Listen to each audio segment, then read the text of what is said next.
out of the way.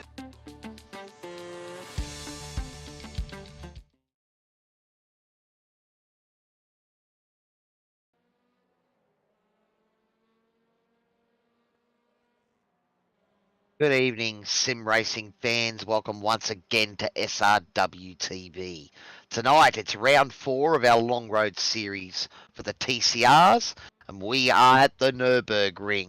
It is the sprint strecky layout tonight for our TCRs, and it's all thanks to our series sponsor, TOYOSIM.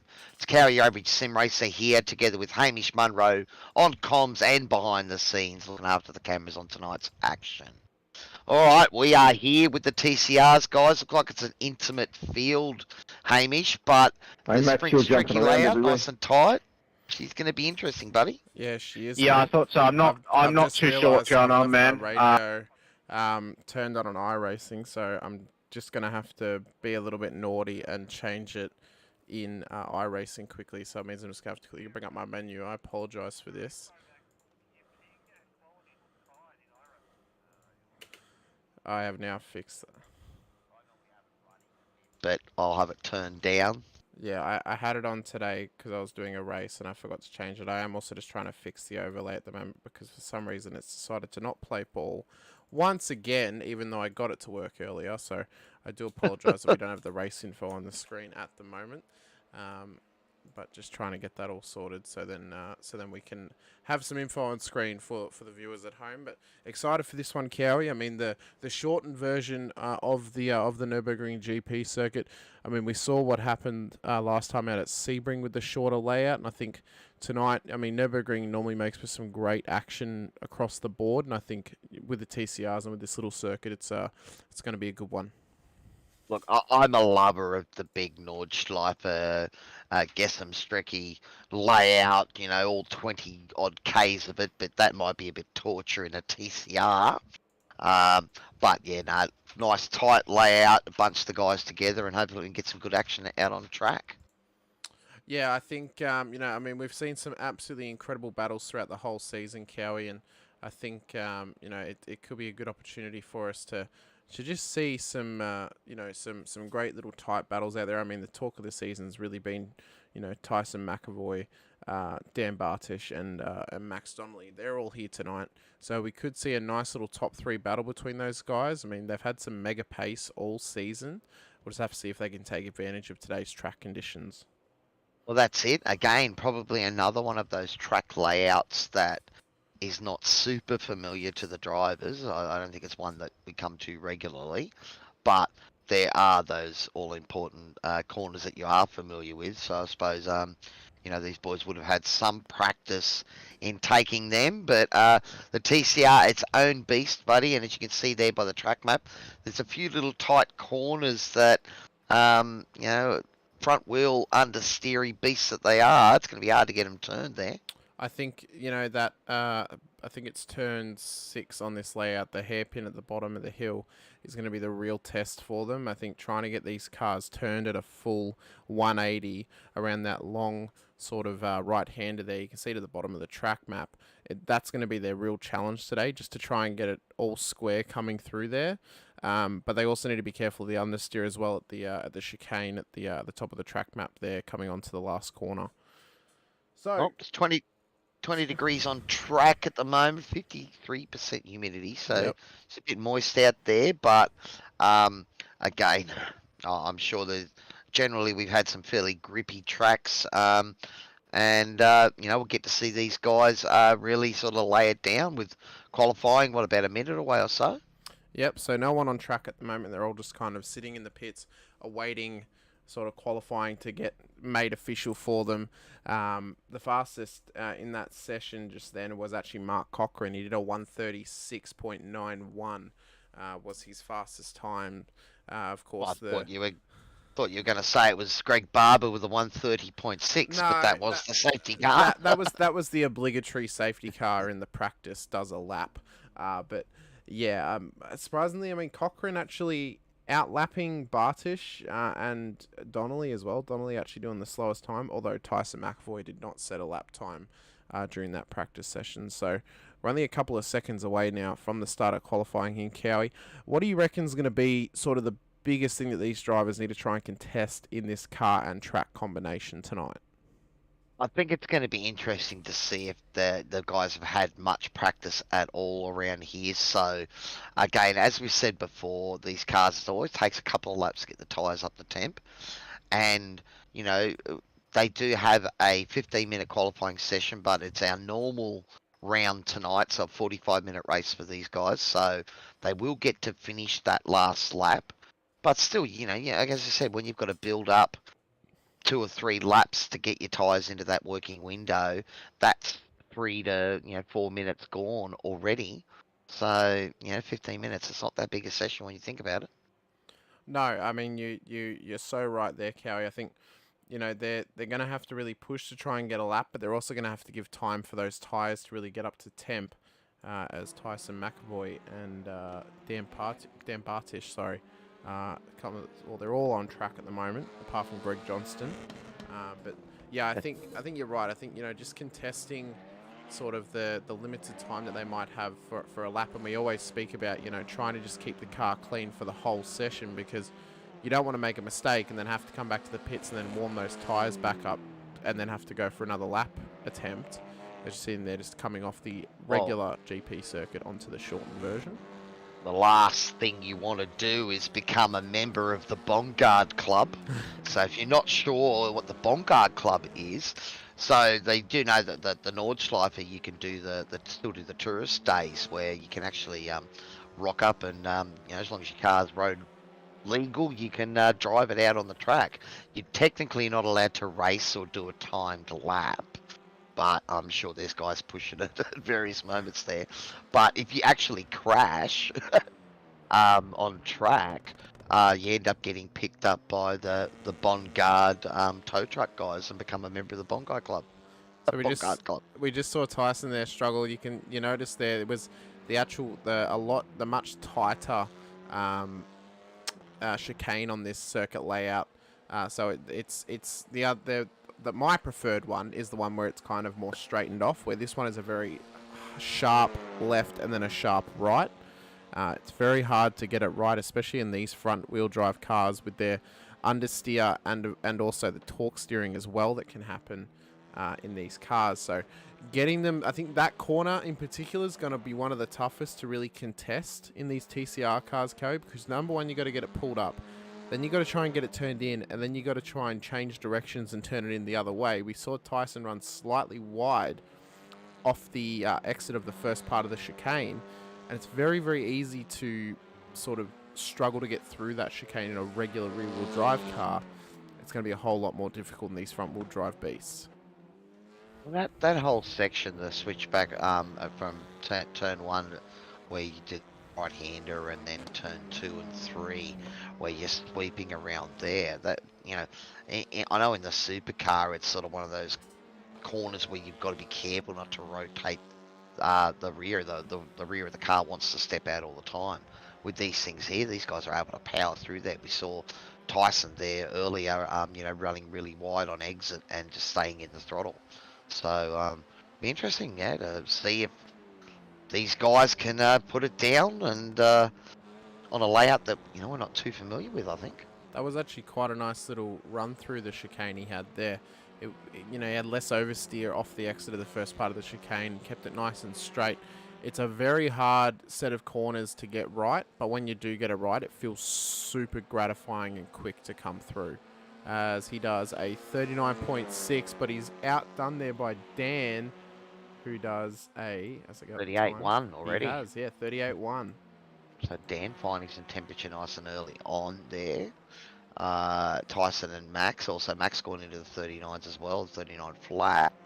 So still early days as these guys getting temp, but I think also just sort of looking to find where they can, pick up that extra bit of pace, I should say. I think the biggest thing, I suppose, is just keeping these cars nice and smooth.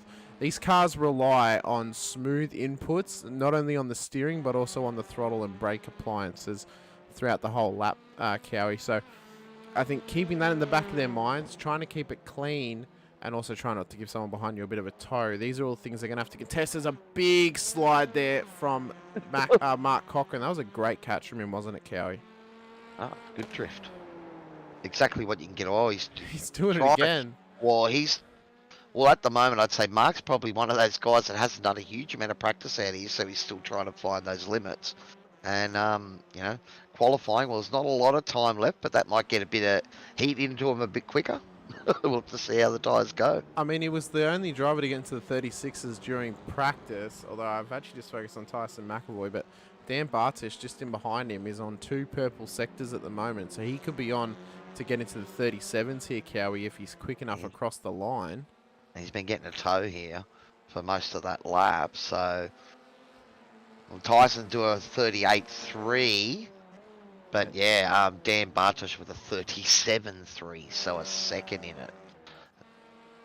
We'll see what Mark can do on this lap. This will be, I think, his first proper flying lap now. The first lap he was actually going around each sector quite fast, but of course that was his out lap.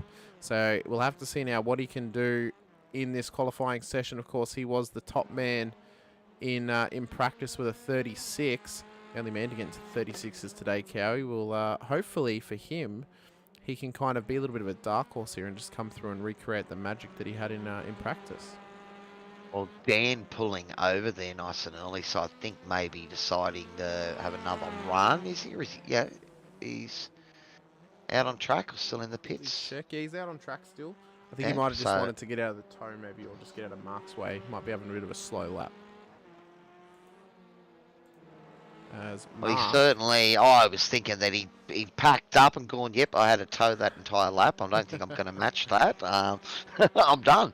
But he's still out there at the moment. So Mark's still yet to set a lap. Same with Dean Sinkovich, Callan, Hodgkinson and Greg Johnson. So all finding a little off tracks, I would say, and their laps not counting.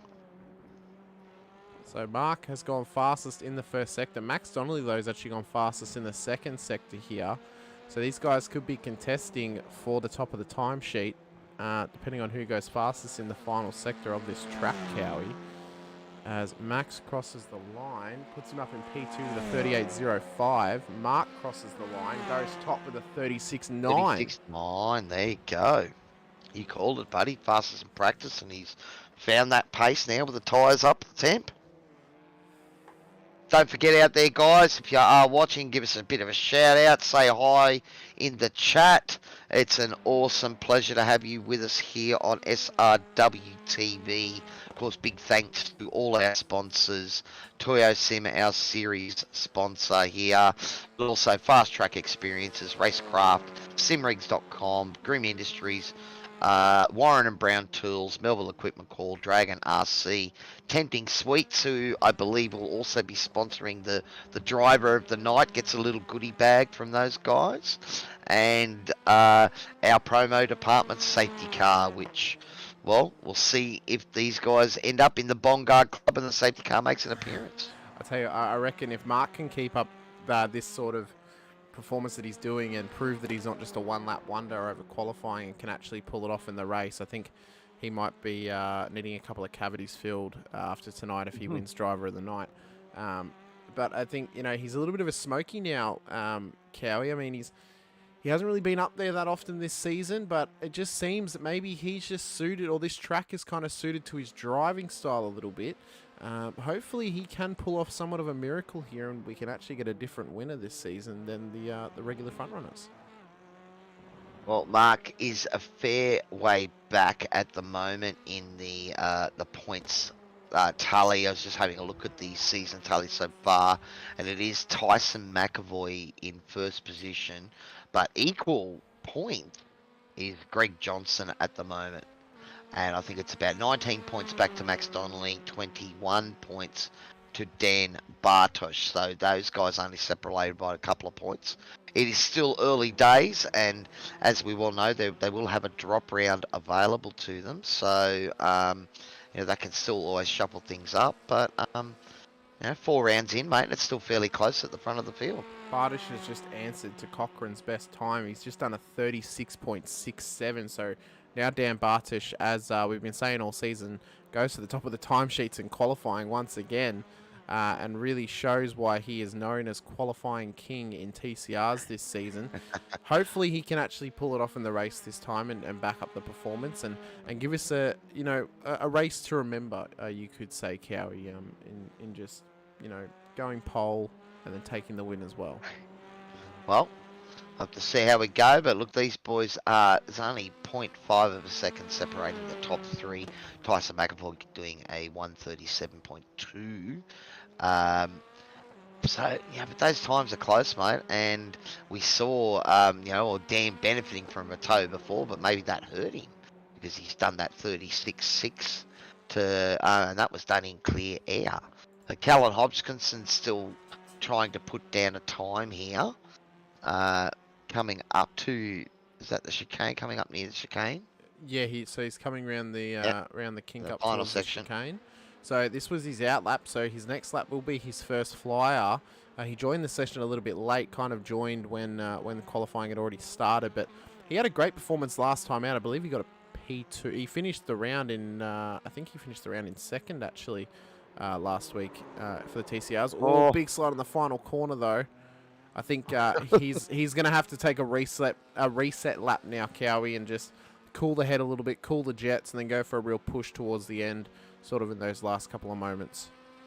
Well, he does have a time on the board now, but probably still trying to find his feet. I didn't get to talk to Callan and see how he went last night in the V8s. He was a bit of a schmozzle for myself, but I know he's been loving it. We had a great field of 20-something cars last night, which was awesome.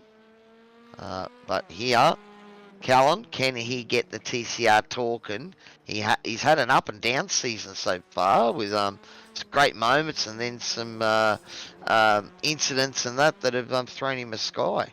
Yeah, he's been a little bit wishy-washy. I mean, he's almost been like I don't know, like a surf beach a little bit. The tide comes in, the tide comes out. There's a couple of waves of good luck that you catch, but then sometimes you just crash and burn into the sand as well. So, well, I mean, he has the ability, Cowie, but it's look, speaking a bit from experience, like when I'm trying to sort of push myself to that next level, and it means that you're so much closer to the limit. So, when you make those mistakes, they tend to look spectacular and really painful.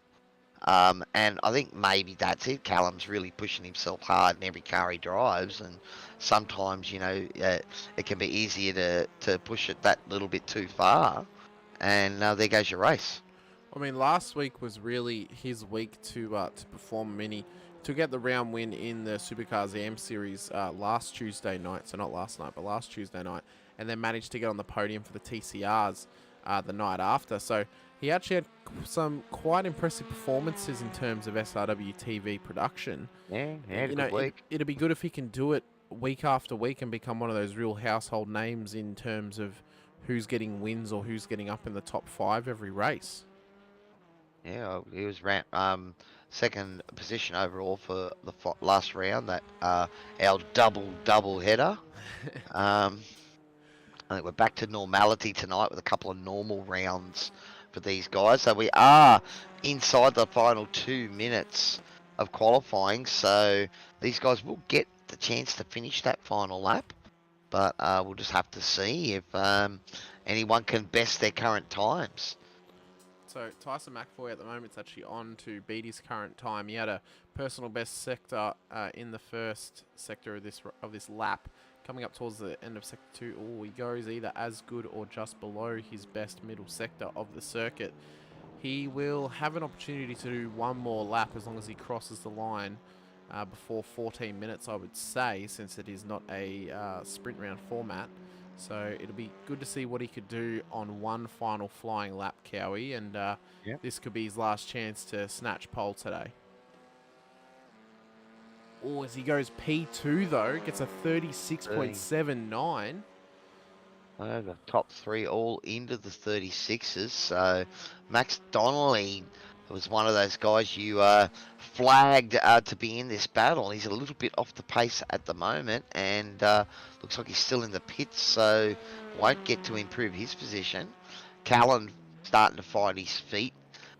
just jumping ahead of Greg Johnson, and Greg Johnson, who's sort of equal leader in the championship at the moment, maybe finding himself a little bit off the pace as well. So maybe catching out a few of the boys this little tricky layout here, the sprint streaky. It's quite interesting that Greg's actually equal top of the championship, because has he actually won a race in the TCRs this season? I don't think he has, but again, I think we've had Tyson has missed a round.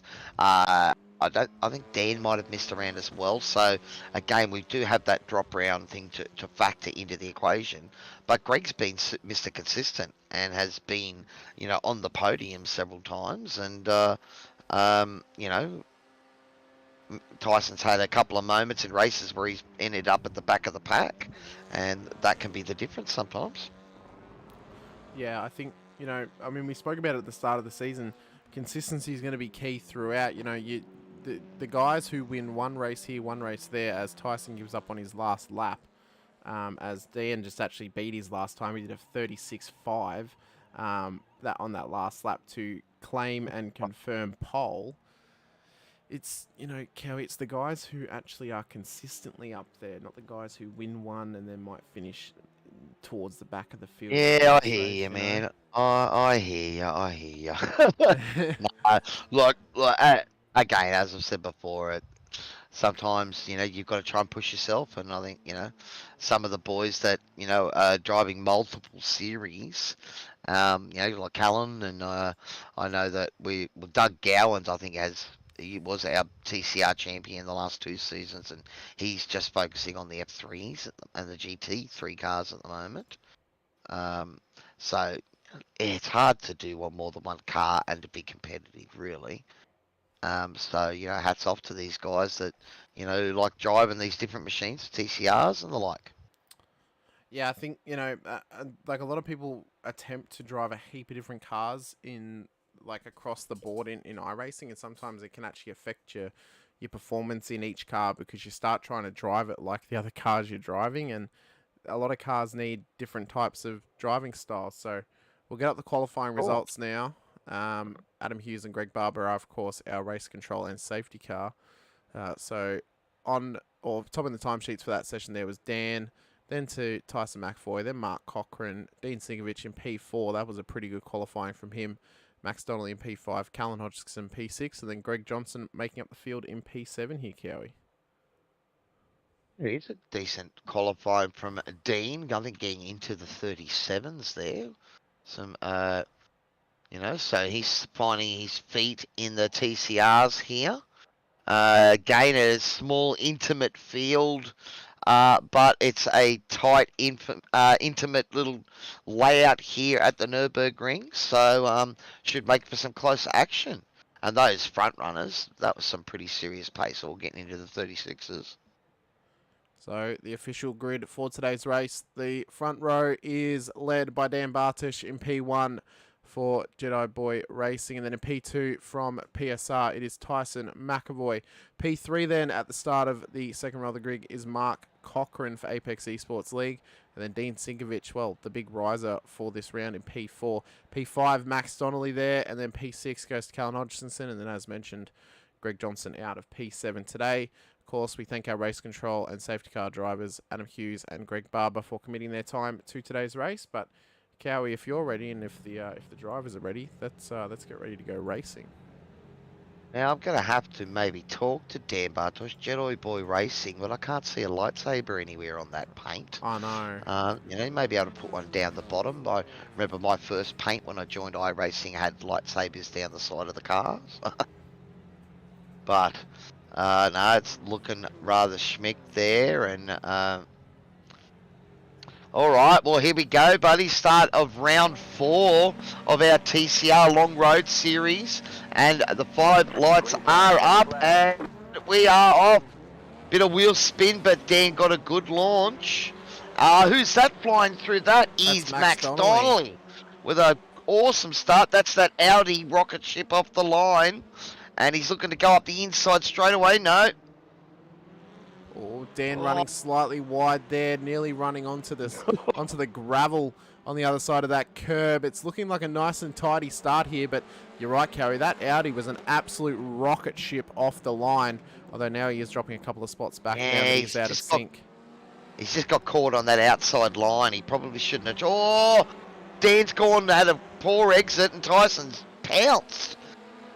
Also, that Mark Cochran getting right into the mix as well. So already a bit of movement amongst the field. It's awesome to see, buddy. Yep, so Mark holding on to P3 at the moment. I mean, he's still got mega pace here, Cowie, and he's looking to try and get a move done on Dan Bartish, but just backing out at the last moment there into the left-hander. Maybe just a little bit of patience is key. I mean, it's a 45-minute race. A lot of opportunities. He gets into the sand. Oh, mate. I think Dan's struggling on a couple of these boys struggling on cold tyres. It doesn't seem to worry Tyson McAvoy. He's jumped out, as we saw last week, jump out to an immediate sort of buffer. Or Max Donnelly looking to try and make a move up the inside. I think is that Mark Cochran blinking a little bit there as well. Callan Hodgkinson. Oh no. I know Callan has had some issues with his internet at times, so hopefully he can get on top of that. But look at this. Max Donnelly, the Kiwi in the field. So, and is that Mark Cochran looking to try and make a dive there as well. Look, they're going to go 3 wide down into T1. Oh, we could see a massive move here down the inside from Mark, and it appears he's gotten it done here, Cowie. That is quite impressive from him there. Dan kind of just forced to go out wide, really had nowhere to go on the inside line. Dan got a wounded car there. Is he just really, really struggling into T1? I think he might be struggling at the moment. I think maybe because he was offline a little bit, it's really just kind of sort of just like hurting his drivability of the car and track combination. You know, maybe it's a 1-line or 2-line circuit that you can run, and he just ended up being on the third, you know, sort of undrivable area of circuit there. But we know that he is a bit of a one-lap wonder in terms of qualifying. He has gotten some good, you know, finishes in races. Maybe just needs a bit more temp in those tyres before he starts attacking, because he does have that fastest time and qualified right on the front. And he's dropped 5 spots now. And Dean Sinkovich also with the big loser there early on, so I didn't see what happened to Dean. If there was any, he had a big off track by the looks of it there, but that's taking him back from P4, battling in, and he's right at the back of the field now. Oh, so we're having a look here. Yeah, I think he just hit the, hit the bit grass. of grass. Oh, it's a good save, but he'd already fallen back then at that point. I think he might have this blocked the start. Tyson McAvoy has got a 4-second lead. So you can see the gap there. So that's those guys battling behind him. And you can see there he's a second quicker than second place, who's almost a second quicker than third place on that last lap. So, you know, getting caught in the battle and you're just giving the leader a chance to run away with it. Yeah, these guys are just starting to find their footing at the moment, find their pace that they have in these cars. And Tyson, I mean, he's a cool and calm operator on circuit. I mean, we saw him take out the double victory last time out at Sebring, and we know that once he gets out in front, well, there's pretty much no stopping him, barring a safety car. So, you know, I don't want to say this one's done already, because of course anything can happen in racing, Cowie, but he is still looking like the strongest driver in the field at the moment. It's a long race, buddy, so it's a bit early. We've still got 40 minutes to go in this motor race, so it's early days, and you know, the Boogar squad is only a sort of a call away, buddy.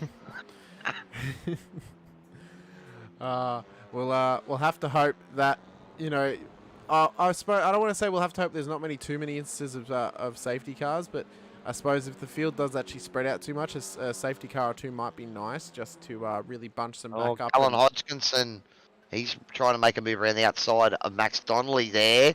Max has got back on the inside, but Callan's going to get a nice exit. And is that good? Dan Bartosh is finally sort of finding some pace now as those tyres have come up the temp. So I think maybe just being really, really cautious there early on, Dan, and not getting Let's see how strong he is out of T1, because this is where he was struggling. Much closer, better line. So I think he's just cooked it a couple of times there, buddy.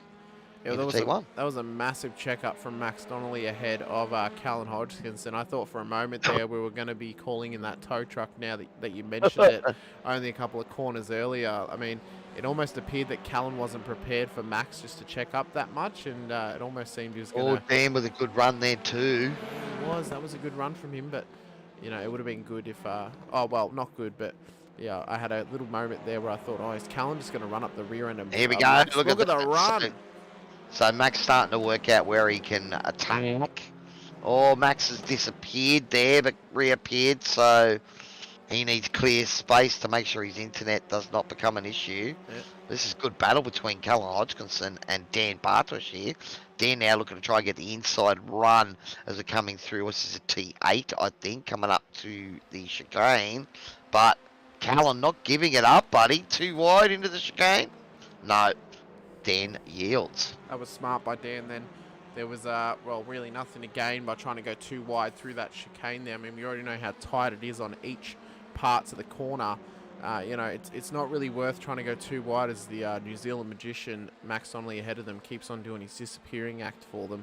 These guys have got tickets to a free magic show right now, Cowie. I mean, you know, he's doing his one-man show perfectly for them. You know, now you see me, now you don't sort of thing. But... yeah, I think Dan's finally found his footing now. It'll be good if, you know, he can just continue the assault, put the pressure on Callan, maybe just force the mistake instead of trying to force the car down the inside at one of the corners. But, you know, he's got his pace on now. He's really got his rocket boots on. Callan going a bit wide there on exit. But, yeah, he looks to be a little bit frazzled right now by Dan being up close behind him. I think we can see there again, just trying different lines and... you know, different areas. I think some, you know, we're seeing the benefit.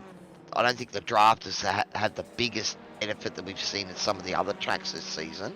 But there, immediately, that was two different lines. And Dan's come off at, you know, a lot sort of, well, faster exit speed. But Callum's able to cover. So, you know, some interesting chess games going on at the moment. And it's not pawn versus pawn at the moment, buddy. No, it's almost a little bit like rook versus bishop right now. You know, you go across one way, I'll come up diagonally the next. We see Dan, he's kind of just... he's almost just trying to fill the mirrors of Callan right now, Cowie. You know, just keep the pressure on him. Keep him, you know, looking in that mirror, trying to force the mistake. Make him think, is he going to go for the dive? And have a bit of a tentative corner entry, and then... sometimes that can just force you to get a nice run on exit. So he's doing the classic racer strategy right now of just keeping the pressure on him, being patient. Run here, though. He does. And knowing that there is an overtaking opportunity at some point. It would be beneficial for him, though, probably just to stick behind Callan a little bit, see where his braking markers are, figure out if you can outbrake him or see... Callan's gone deep. He has. And just see if you can get a move done somewhere a couple laps down the line. So you can see there, so you go deep, you can still cover it, but the problem is that now compromises you through 2 and 3, or sorry, 3 and 4, and Dan can get a nice tight run and focus on his exit out of here. Though Callum doing a pretty good job that section there as well, but I think like it is with a lot of race cars and a lot of racetracks, it's all about the exit, especially when you've got a straight coming up. I think, you know, I think what the answer to the question might have just been answered for us actually as to why Dan had such a poor start, because he was covering the deep line on turn 1. It was then affecting his line through the next couple of corners, and that's what made him lose out to those other cars, because they were running the shallow line. Yes, it's not as quick through the corner maybe, but it's better to line up the next couple of corners to get some speed through there, instead of having to adjust your whole racing line coming off an exit being wide on exit of T1. It's sort of one of those sections, we talk about it quite a bit when you race at places like Suzuka and maybe Red Bull Ring to a small, lesser extent. But, you know, if you go too hard into the first part of the complex, then you compromise the next 2 sections. So it's all about balance. And, yeah. You know. And what it can do is create a couple extra lines, and we get great battling like this at the moment. So, you know, Max having to go a bit deep under brakes there now, and you can see there, getting the car slowed down and turned, but Callan able to stay right on him now. I'm sure race controller's keeping an eye on Max's internet. Yeah, I would say it's almost a little bit of a detriment at a certain point. Not to say that we don't want Max. people racing. Look at the move by Dan down the inside. Yep. That was a So mega move. Well, Callum had a look at his own little look there, and maybe sort of didn't see Dan put himself in the optimal position to fire it up the inside. So great move. Just have a quick look up ahead for a moment here, Cowie. Mark Cochran is 5.6 seconds ahead of this battle, and he's only 2.8 seconds behind the leader. So he's still got great pace, and being out of this battle pack has led to him just kind of keeping his pace up and almost trying to stay with Tyson ahead. I think that Tyson's actually started to react, doing his fastest lap of the race so far on that last lap of 37.0. Mark Cochran with a 36.9 with the fastest lap of the race so far. But you are right. He's got clear of that battle with Max and Dan, and can now focus on trying to chase down our race leader at the moment, Tyson McAvoy. We will go back to the battle, though. This is where the talking has been for this race. It's a three-way battle for the final podium position at the moment. Got a great run. Look at this. Sticking in the toe. Of course, they don't want to be weaving too much, otherwise race control might be telling them off for being a little bit naughty. Oh, it's a big moment! Callum! Oh, that is massive for Callan Hodgkinson. But the racing continues, though, Cowie, as Dan is trying to get on the assault right now of Max Donnelly. We will get a replay of that moment up in just a moment, but we want to stick with this battle for now to see if a move gets done by Dan. Dan getting a shallow turn there. He's going to get a good run through this section, but Max has got the inside line. That was a smart play from Dan there, kind of forced Max to take the wide line. Look at Max just shoots it down the inside. Well, Dan did try to close that door and then realised, hang on, I might be shutting it a bit late. It was probably wise to get out of there because he's got T-boned. They're going to go too wide. Nice stuff, boys. They're still too wide at the moment, Cowie. These guys are not giving up this P3 position right now. Look at how close they are. You could fit a shoe between the gap.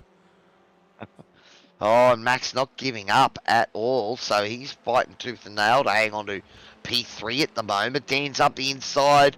Max takes on too wide through the chicane. Max then floated up to get a great exit, and again, that's what we're talking about. But here, look, Max Donnelly looking for the reverse, trying to get that slingshot manoeuvre. We are now under promo department safety car as well. Callan Hodgkinson has had another moment. I just want to quickly give a bit of an insight to the viewers at home for what my timing screen looks like at the moment. There's about, I want to say, 1, 2, 3, 4, 5, 6, 7, 8, 9, 10, 11, 12, 13 different entries in a row for Max Donnelly past Dan Bartish or Dan Bartish past Max Donnelly for P3. Just one after the other, because they were just trading back and forth the same position. Now that we are under promo department safety car, we will go back up to the front of the field with the safety car. We'll check out what happened to Callan Hodgkinson. He's had 2 incidents. I want to go on board. I want to go on board and have a look at this on board, mate, because I think what's happened here, he's done the little flick. Oh, yeah, and then just grass. He's done well to avoid hitting them, actually, I think. I think he was just a passenger at that point. That was almost kind of a bit of luck there. And then he had the second incident a couple of moments afterwards.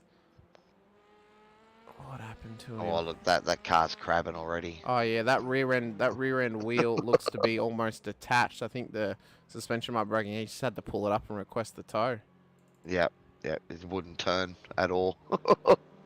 So, well, that will bunch the field back up. We'll have to see if Callan can get back on the lead lap.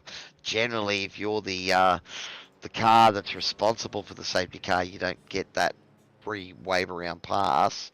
But he was having such a great battle there with Dan Bartosh that it's a shame. All right, now is Tyson pitted. Tyson and Cochran have pitted.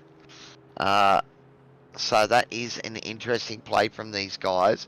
I'd say it's only a 30% fuel limit. And the rest of the field coming in now, so yeah. That was a bit of a masterstroke by Tyson and Mark there. I mean, that's now put them, that, you know, they're still at the front of the field. Everyone else is still at the pit, although they will all be back in their same positions, you know, barring a pass in the pits. So, you know, it was a very smart play by them just to go in early, get the stop done. They should make it to the end, I think, if I'm not mistaken. Oh, still 30 minutes left. We'd have to see those fuel numbers to know, you know, what sort of burn these guys are getting. I wouldn't be surprised to say that there's another stop. Unfortunately, we've seen these guys before have to pit.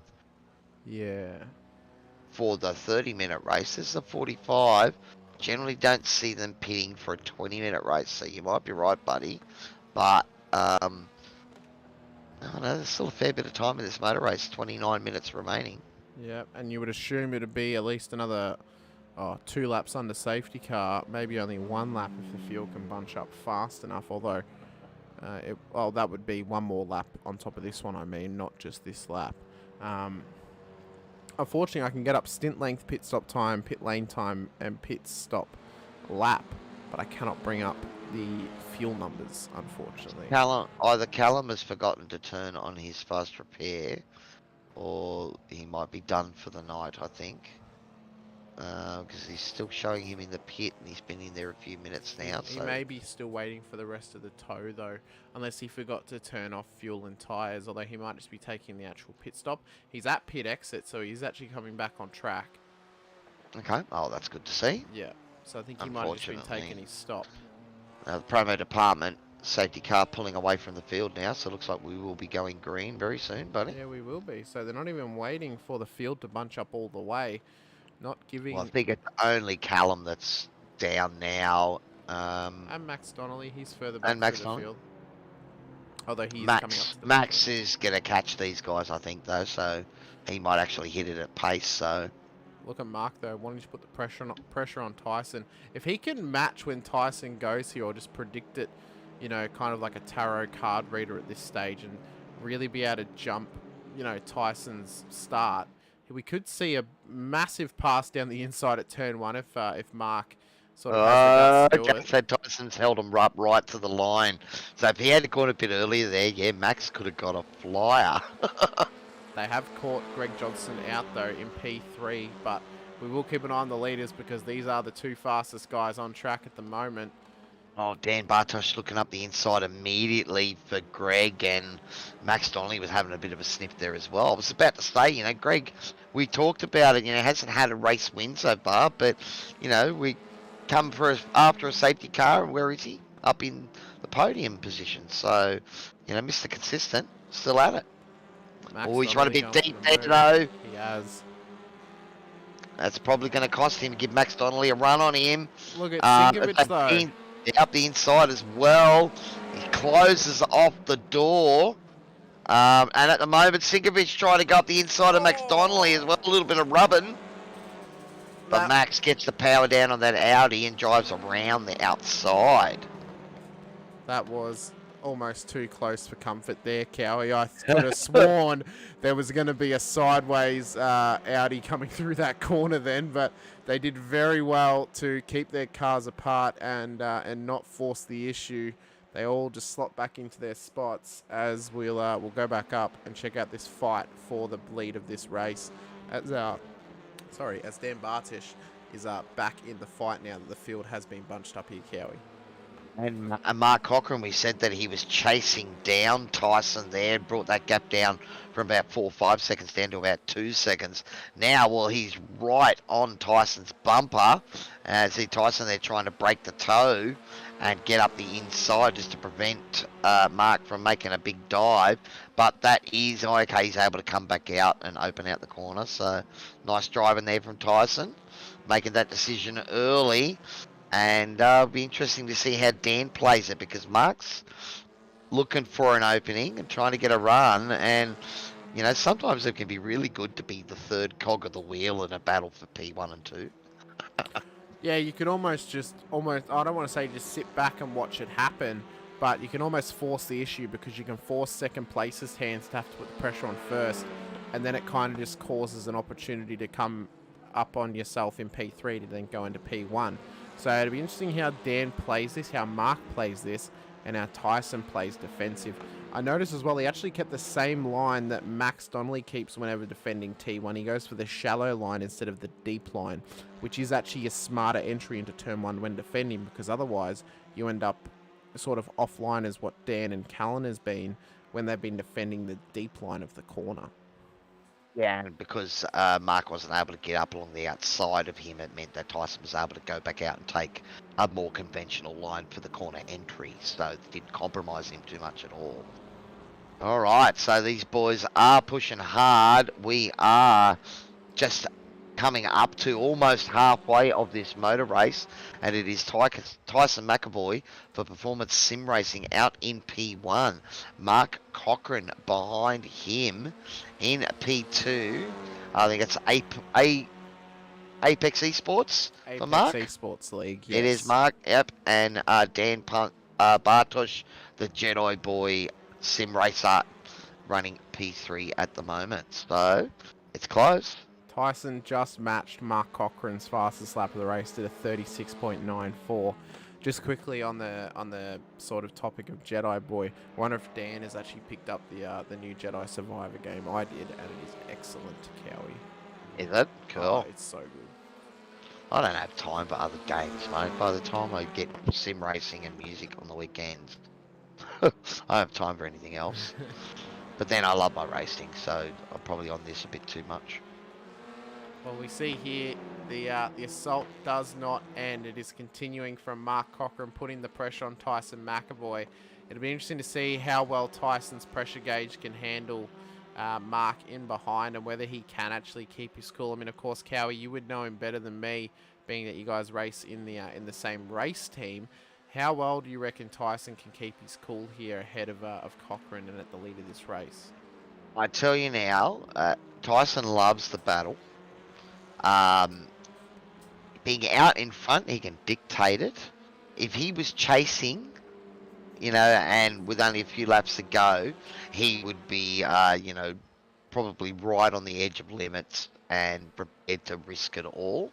Out in front where he can dictate terms, yeah, he's a whole nother driver. So I think sometimes I've seen Tyson take some big risks, but never when he's leading a motor race. So I'm expecting cool, calm, and collected here. So that little battle between Max Donnelly and Dean Sinkovich has actually been noted by Race Control regarding a couple of laps ago. I think when they had the little knock between, coming through I think it's turn 5? They're halfway down this straight here. The next corner they're coming up to, I believe that's the moment they were talking about. So it'll be interesting to see in the aftermath of this race if there's a penalty to be applied to someone. I have to wonder if Max is still blinking and whether Race Control will actually take effect on it, although he is kind of in his own little zone at the moment. He hasn't really got anyone around him, so although he has just blinked out there for me a little bit, so he's not really a detriment to anyone at this stage, Cowie. Yeah, I don't know what happened to Max there, and we got caught out a little bit by the pit, the safety car and pitting. Perhaps had to come in for a second drop because he was chasing that field down and was running much higher earlier on. So maybe he's done a double little pit. So Dean Sinkovich has actually come into the pits for a second time as well. He actually went off track. We'll just get a little bit of a replay to see what might have happened to there's no front of the car there. So I reckon that might be the moment that they were talking about. I don't think I have a replay up. No, I don't have a replay for it, unfortunately. So they must have had a bit of a coming together. Oh no, Max Donnelly actually went off track, so maybe he actually came back on and had a bit of a knock with Max, maybe. Oh yeah, there it was. Oh yeah, so that would be it. Well, that was with was that Callum? Yeah, no, not Callan. That was Greg. Greg Johnson. And then Dean just knocking the rear end of Max there. So it's probably a bit unlucky there for Stephen because he's clipped Max's rear on the way through and lost his front as a result. So Max's car doesn't look overly wounded, but we know that it doesn't take much in the way of damage to affect the performance. You know, where you just find yourself in the second or so a lap. You can see a fair bit of damage on the rear left there, but hard to tell if that's affecting the car hugely. At the moment did a 37.7 last lap, which was his best lap of the race. So, well, it will be interesting to see because it's not really the aero damage doesn't really do as much to these cars as what the internals can do, especially when you have some sort of steering or handling damage in these cars, because they already don't handle very well, and when you damage that, you know, sort of not wanting to work when it's all right, sort of suspension and handling, you know, you knock that around a little bit and it's even worse. So, you know, these cars, they can survive a bit of an aero assault, I guess you could say, to the outside of the car, but when it's internal, then they really start to struggle. Well, it certainly is a battle for the top three. Tyson McAvoy, Mark Cochran, and Dan Bartosh here battling hard. So, you know, again, it's still got just under 20 minutes of this motor race to go. So you can say that they're not pushing too hard, but then, you know, anytime you're in a battle like this, you're on the end. You're on it, mate. You're pushing. So, drive-through penalty has been given to Max Donnelly for that incident that we have just spoken about, that we saw on the screen just before with Greg Johnson and Dean Sinkovich. Yeah. So that one has now been completed. And unfortunately, that destroys Max's race, so he will also be hoping for a late safety car, much as Callan Hodgkinson will, to try and get back on that lead lap. But this is the battle for the top three here at the moment. Yes, you heard correctly, and a little bit of musical chairs going on track as they are crossing each other's lines and trying to maybe play peekaboo in the mirror. You almost feel like you're looking after a couple of toddlers right now. You know, they're playing their musical chairs, playing peekaboo, you know, hide and seek a little bit. You know, oh, I'm in your mirror, I'm not in your mirror. Where am I on track?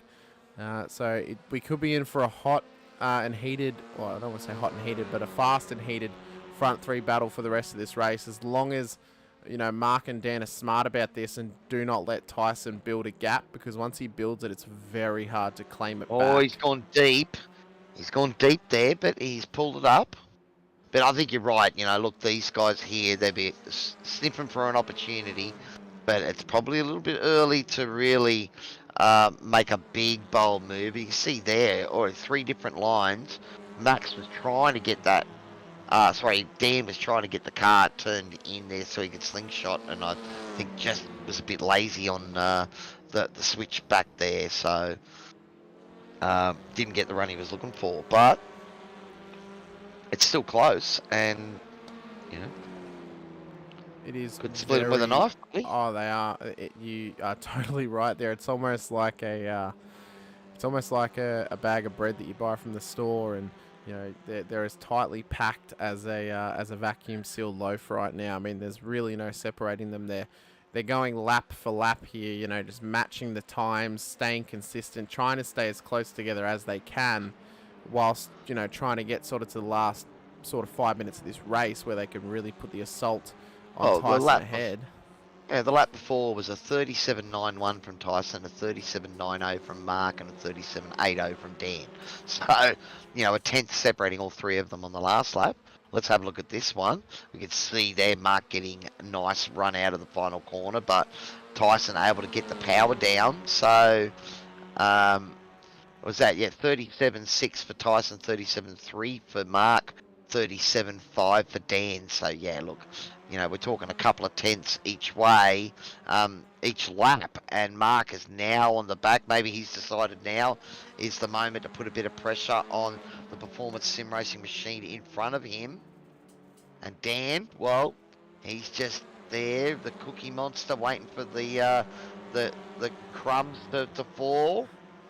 He's almost waiting for the cookie jar to shatter so then he can pick up the pieces and just, you know, start to chomp down on a race win possibly. I mean, we've mentioned it throughout this battle, though. These guys, there is no separating them at the moment, Cowie. And yeah, I'm waiting for Mark just to go for an absolute torpedo dive down the inside of Tyson ahead of him, try and claim his first win of the season. We could be on here for a heated final 15 minutes of this race, mate. Oh, it's going to be awesome. Dan getting a nice run on Mark there as well. He's gone the inside. Mark's taking the traditional line. Dan's going to go up. Oh, he's making it. Oh, they're still at it. Look at Dan, though. He's trying to go for the outside line. Mark probably will have the better exit here, being on the inside. And he does. Slots back into P2, but look at what it's done now. It has allowed Tyson. Oh, Dan's got a launch, but yeah, you're right. These two battled for not even a whole lap, not even half a lap. And Tyson's got a little 1.4 second gap. So that's what it is. You know, we see it time and time again. You fight, and it slows you down. It slows all of you down. All right, so Mark Cochran able to fight and hold off Dan's little attempt there that last lap. So now he can get back in and try and get back up on the back of Tyson and have a go at his own move now. So Let's see if they can get it done. I mean, we've got about 8 minutes until there'll be no more safety cars in this race. We're not really guaranteed to have one in the next 8 minutes, but if we would, it would really spice things up in terms of really closing up the field and just bringing them all back together again and allowing Mark to put a final assault on it. He's going to have to find some pace here, Cowie, just to close that gap down and really put the pressure on. Was that a little wide there from Mark? He got a little puff of dust as he ran a little wide, and that's given Dan a big sniff coming up to the chicane. So I think Dan's got to time his run here and try and get him on the exit instead of trying to do it on the entry. You can see here, and is that a little bit of gamesmanship from Mark, just blocking it up on the exit there? But that's given Tyson another quick half a second jump. So he'd be loving looking in his mirrors and seeing the boys battling hard behind him. Well, the gap is now up to 2.3 seconds between P1 and P2. The gap between P2 and P3 is 0.8 of a second. So Dan and Mark are still nice and closely nooked together here. They're going to have to rely on Tyson making a mistake to really allow them to get back into this battle for P1.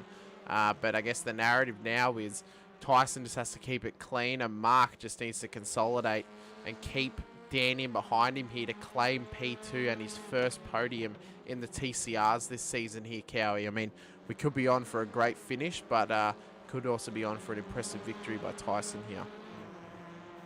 Well, Mark's just jumped clear a little bit there of Dan and able to focus back up front, so those gaps have shortened down again, and we've seen this time and time again in this race where Mark Cochran has some great pace out there tonight. Once he's got sort of some clear running, he's able to really sort of bring that gap back down. But Tyson has just got pace in the right areas, and so far, you know, all three of these drivers, neither one has been able to get a run on the other. And you know, you put the car in and have a little bit of a sniff and look for a move, and it just seems to open the door to the guy behind you. Let's just have a quick look throughout the field now as we edge closer to our final 10 minutes of this race. Callan Hodgkinson rounds out the end of the field, although has he gotten past? Oh no, Dean Singovich is a lap ahead of him, but Callan Hodgkinson currently P7, one spot down from where he started this race. Of course, had an unfortunate moment which has led to him going a lap down there for CXR. Dean Singovich is just in behind him on circuit, but is a position ahead as he is a lap ahead of Callan. Max Donnelly at the moment, the New Zealand magician who has been doing all sorts of disappearing acts tonight, down in P5 there in the Audi. Greg Johnston is P4, just running nice and consistently at the moment. He's currently got, well, a nice gap in front of him and in behind, so he will consolidate P4 if he can keep it clean. And the battle that we've been talking about the whole time, Cowie, Bartish in P3, Cochran P2, and then McAvoy leading this race out at the moment. That is the 7 competitors in the field, and that is where they lie heading into the final 10 minutes. Yeah, look, Greg Johnson having a great run back there in P4, not having the pace of these front guys, but again, keeping it clean of the messes and looking for another good haul of points tonight to keep his championship, position alive. So Tyson McAvoy, the equal co-leader of the championship so far, well, he's out in front. That gap is 1.6 seconds at the moment. But now that Dan's back up on the back of Mark, and that battle ensuing, Tyson's been able to extend that gap out to 2 seconds now. So inside 10 minutes to go, about 9.5 minutes to go. So Max Donnelly, Mark Cochran and Dan Bartosh, well, those guys are fighting tooth and nail. And Tyson's saying, bring it on. You guys keep fighting. They have actually closed the gap a little bit now. It is down to 2 seconds. So Mark's just put the jets on a little bit here just to close that gap down. But Dan's done the same thing behind him. The gap between them is now less than 3/10 as Dan looks to remove it. They come together! It appeared then, and I'm not putting the blame on someone here, but it appeared then that Mark may have just turned in on Dan a little bit there through turn 1. Oh, we will try and have a look at it, but that may bring, the end of their charge for the lead of this motor race, because now that puts them about 4 seconds back. But let's have a look. So Dan's popped out for a big dive. He's gone from a long way back. Oh, that actually, yeah, I think he's just gone for a massive dive there, and it's caught Mark out a little bit, and he wasn't ready for Dan's car to be right there, sort of at the start of the apex. So it'll be interesting what race control says, but I think from my point of view, it appears to be maybe a little bit of a racing incident there, Cowie. Yeah, look, it's possible if Dan had kept on with that and taken the place, he probably would have been asked to have handed it back. But yeah, maybe he's a little bit ambitious or just braking a little bit too deep, not able to pull up the car, and Mark turning in, he would have no idea that Dan was there. So just one of those things. I mean, the boys trying to race hard, and sometimes, when you're racing hard and you're that close to the limit, it's easy to make that little mistake, and that's what happens. I think, I suppose the beauty of this is, though, none of them have actually lost a position. They've kind of just lost time to the lead. So it's taken the pressure off Tyson McAvoy massively now. That moment was almost like taking your radiator cap off when your car's running hot, and just the pressure just releases. That's probably how Tyson feels right now in P1. He can just cool down a little bit and keep his head straight and keep the car going for the next 7 minutes until the checkered flag waves. Yeah, well, look, it was a 3-second difference between Tyson and Mark that last lap, and then Dan was a further 2 seconds slower again, from there. So, that's that 4.5 second gap that Tyson's now got. Dan Bartosh has fallen well back now as well, so I'd say his car is quite damaged following that. We'll keep an eye on the time between Dan and Greg Johnson in P4. But at the moment, looking at that car, doesn't look too damaged. We'll have to keep an eye on his lap time this time around. That'll give us a better indication. Greg's in the 38s at the moment. So, but he has got 14 seconds to gain over the course of the next 6 minutes of this race. So it'll be very, very tough to get it done here, but not out of the realm of possibility, just maybe out of the realm of probability. Yeah, look, I think it comes down to if Dan's car's got damage and he's doing, 1 minute 40s and 42s and stuff, then Greg's got a chance. But if Dan can, keep that car fairly straight and drive it, then it was a 38 flat last lap from Dan Bartosh. So yeah, so that car's not too damaged, I don't think. Maybe enough damage that means he can't press Tyson and Mark in front of him, but not enough damage that Greg can take, chunks of time out of him. So we will head back up to the leader now, Tyson McAvoy. We are only 20 seconds away from guaranteeing no more safety cars in this race, being that it will be 5 minutes from the end. And, well, if the safety car came out, we would probably just end under safety car. So we are guaranteed 5 more minutes of TCR action here, Cowie. 5 more minutes of full-pace racing. The cars are spread out now after that little moment between Bartosh and Cochran. It was the closest battle on field, but now everyone's kind of just pushing on towards the end and trying to make that black and white checkered. Yeah, look, it was looking like it was going to be a big barnstorming finish, but, the boys pushing a little bit too hard and it all comes undone. So, but, I mean, that is motor racing. And this man here, well, he did everything that he needed to do in fighting off those two guys in the middle of that motor race to reap the rewards near the end. So we are inside the final 5 minutes now. Possibly another 3 laps remaining, and that gap is 4.4 seconds as Mark crosses. Yeah, as Mark crosses the line, 4.5. There you go, up on screen. So it appears that I think Mark is probably just settling in now, just settling for P2. No point really pushing too hard over the next 4 minutes because he might risk going off circuit and just losing out to Dan Bartish. So it's the smart play just to kind of consolidate and claim P2. I mean, it's an impressive finish regardless, but it is actually going to make our choice difficult for driver of the race because, I mean, well, Mark had an impressive qualifying session, put it on, I think it was P2, and then has been in the battle all day pretty much in P2 of the race. But, of course, Tyson as well has led every single lap after taking the lead off the start. Yeah, well, just had a dynamic start to the race.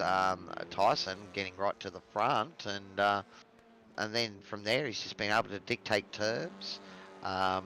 He's shown good pace, has the equal fastest lap of this motor race, I believe. No, Mark Cochran with a 36.75 has the fastest lap, but his fastest lap's only a couple of tenths off that. But more importantly, during those laps where the battle was on, he was consistently doing low 37s and just keeping the car straight and holding them off. So, reap the rewards. So no further action on the incident between Dan Bartish and Mark Cochran, although Dan Bartish has been given a warning for that torpedo-like manoeuvre that he did into turn 1. So as is, because neither of them, Mark didn't lose out any positions. They just lost out time on track to the leader, as Dean Singovich has actually gone off circuit. So we will check out the replay here, see if we've had a bit of Spinovich action, as we normally do every Wednesday night. No, it just runs a bit wide. Only a half Spinovich. There's no real Spinovich in that at all. What's he doing? That's a bit of a Turnovich, just a wide turn. Turnovich. Yeah. I like it. All right. Well, Tyson McAvoy here, my team boss. So good to see the team doing so well. And, he's looking like he's on song for another victory. Was our double race winner last week and our double header. And managed to stay clear of the shenanigans behind him. And as you can see, Mark Cochran keeping well out of it now. Tyson with a 36.8 last lap, so he's pushing. He's not getting out of it. I think we could almost argue on paper Tyson has been the driver of the day, but I think in our hearts Mark Cochran has been the driver of the day over all 3 sessions. So I think, would you agree, Cowie, that Tyson probably deserves the award more than Mark in terms of sort of the race as a whole and actually, getting quite a fast lap, keeping the lead for the majority of the time, where Mark's almost been a little bit of a sentimental favourite in terms of where he qualified, how well he's done compared to his other races? Well, I think also Dan, after a really poor start and taken at least 2 or 3 laps to get to the on top of those tyres and on top of T1 because he kept going in deep. So Dan almost fought his way back from the back of the field, I think, to come through to P3 and putting on a great battle. Just unfortunate that, that one move probably sort of wrecked both his chance and Mark's chance of taking the W off Tyson. So, We have officially now gone on to the final lap of this race as announced by Race Control. So when Tyson McAvoy crosses the line next time by, it will be the checkered flag, and it will be, well, I don't want to say quite a deserved victory, but it was deserved in some ways in the fact that he's been consistent all race, stayed out the front, kept it clean, and has really, I think, just been the upper echelon of this race. it's a little bit of a shame for Mark Cochran. He was putting a battle and a fight in for the whole time, and then to kind of have it be almost stripped away from him a little bit from a bit of a racing incident, then, you know, I think commiserations to him. But it's been a massive race for him today, Cowie, and I'll let you take the announcements over since Tyson is your boy as he crosses the line here. Oh, final corner for the Performance Sim Racing Machine, and it will be another victory for Tyson McAvoy in the TCRs here, our Long Road Series, coming across the line to take the W once again. Mark Cochran there crossing the line, and Dan, I think maybe Dan deciding that he wasn't going to take the fight to Mark there on that final lap. Perhaps a bit of guilt. We'll have to ask him about that. Mr. Consistent, Greg Johnston, with another strong points finishing position. P4 just off the podium. Didn't quite have the pace of the front runners tonight, but he's kept his car clean and free of penalties and sand and dirt to bring it home in P4. Max Donnelly is a fair way back. Unfortunately, getting involved in an incident there with Greg Johnson and Dean Sinkovich that cost him a drive-through penalty. So with a strong early part of this race for Max Donnelly, and it all sort of just fell apart on him. But he will come home in P5. I suppose our big loser tonight is Callan Hodgkinson, because he was another one of those guys that was right in the thick of things, buddy, and unfortunately got caught out. Big moment, and that ended his race. Dean Sinkovich coming around. He will be the final car to cross the start-finish line. Again, Dean was looking really good early on with a great qualifying position, but just unfortunately struggling there towards the end and getting caught up. Yep, so it was a hell of a race. We see the top three there all bunched up once again. Yeah, I think probably the two biggest takeaways from that one was Callan actually does have some pace, but which is kind of let down by his own mistake. And then, yeah, Mark was kind of the biggest surprise of this one, to be up near the front, fighting for victory for the majority of the race. It was an impressive race for him today, Cowie. So we will now bring up the official, or the provisional, sorry, I should say, race results for round 4 here at the Nurburgring GP. Tyson McAvoy from Performance Sim Racing takes out victory here ahead of Mark Cochran for Apex Esports League in P2.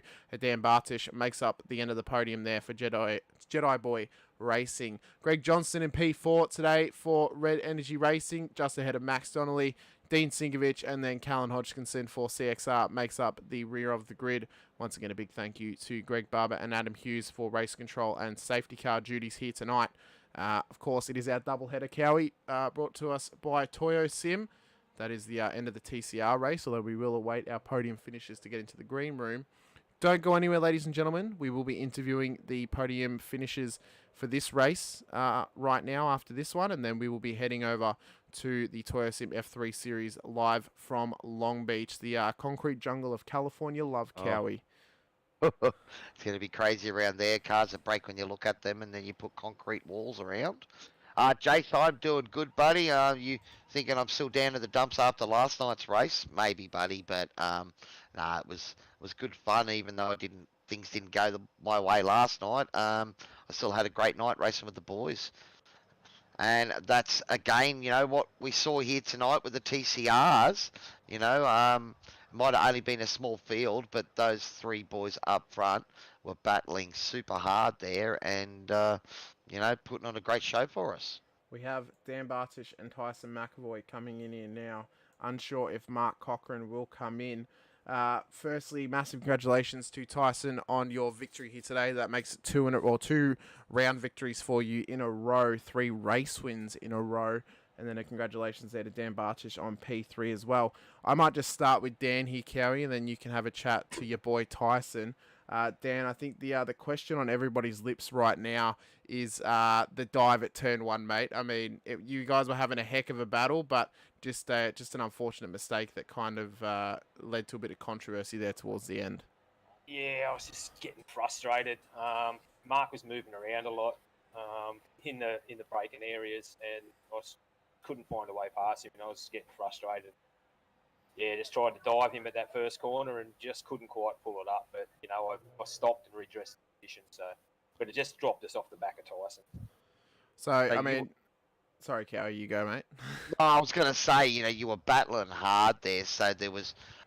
We saw early on in the race you guys maybe just filing in behind each other to try and chase down Tyson, get that gap down. But you know, it looked like sort of after the pit stops, it was just on for young and old every lap. Yeah. Oh, it was awesome. I mean, we're all sort of sitting at that same pace, so trying to find a way past was hard. And as I say, I just got a bit frustrated behind Mark there, chucked the dive bomb. I apologise to Mark for that, but in the end, it all worked out okay. So, and let Tyson get away. So, I mean, you and Mark were having a big battle all day. You guys were together for, I guess, the whole race.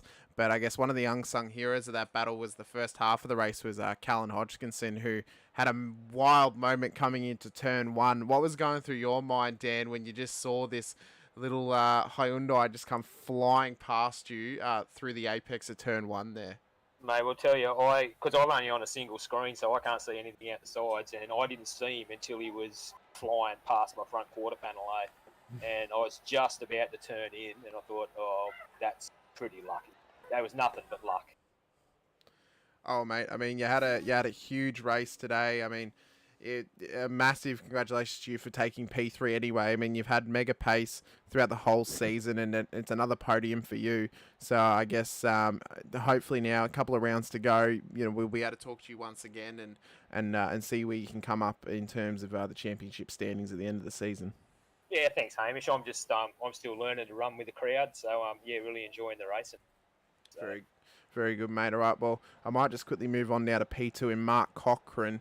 Mark, this is almost a bit of a, I suppose, a bit. I mentioned to Cowie that you were kind of the sentimental favourite for driver of the day today. I mean, you got top spot in the practice session out of all the TCRs. You then started from P3. You finished in P2 in the race, mate. This whole race event for you was one unlike we've ever seen before from you today. So, big congratulations to you. Yeah, thank you. It was a good race. I really enjoyed it, and congratulations to Tyson and Dan on P1 and P3. But yeah, it was a really good race. Everything came together, and yeah, it really worked. I enjoyed the racing. I enjoyed holding Dan off there, and the dive bomb. I probably think I would have done the same thing sitting behind someone for so long. But it was a really good race. Thanks, mate. I appreciate it. So, I mean, we saw you kind of trying to bridge the gap between you and Tyson before that safety car period happened. When you knew the safety car was out, you didn't really have to do the work to to bring the gap down. What was sort of your thought process going in? Was it just sit behind Tyson for majority of the race and then go for the attack towards the end, or were you kind of all guns blazing as soon as the safety car pulled away? No, the main goal was to sit behind Tyson, try and save some fuel, and that was my main goal because I felt like I didn't put enough in at the pit stop. And sitting behind Tyson, I was saving some fuel. I was lifting up early at certain corners, but it just wasn't enough to go full pedal right at the end. So I just needed to save that fuel right to the end and hopefully make it to the race without having to stop again. Because a couple of times my race has been ruined with fuel, and I think I've got it right this race. Oh, very good, man. I mean, again, it was a great performance by you throughout the whole of the race event, you know, throughout practice, even into the end of this race. Massive congratulations to you on, I believe it's your first podium in the TOYOSIM TCR Series. So hopefully we get to talk to you again, and hopefully there's more to come. Is the big, just the final question for you, I guess, is the big goal now try and take that first win here in the TCRs? No, I had a podium last week. Did you? Yeah. Okay. But You did.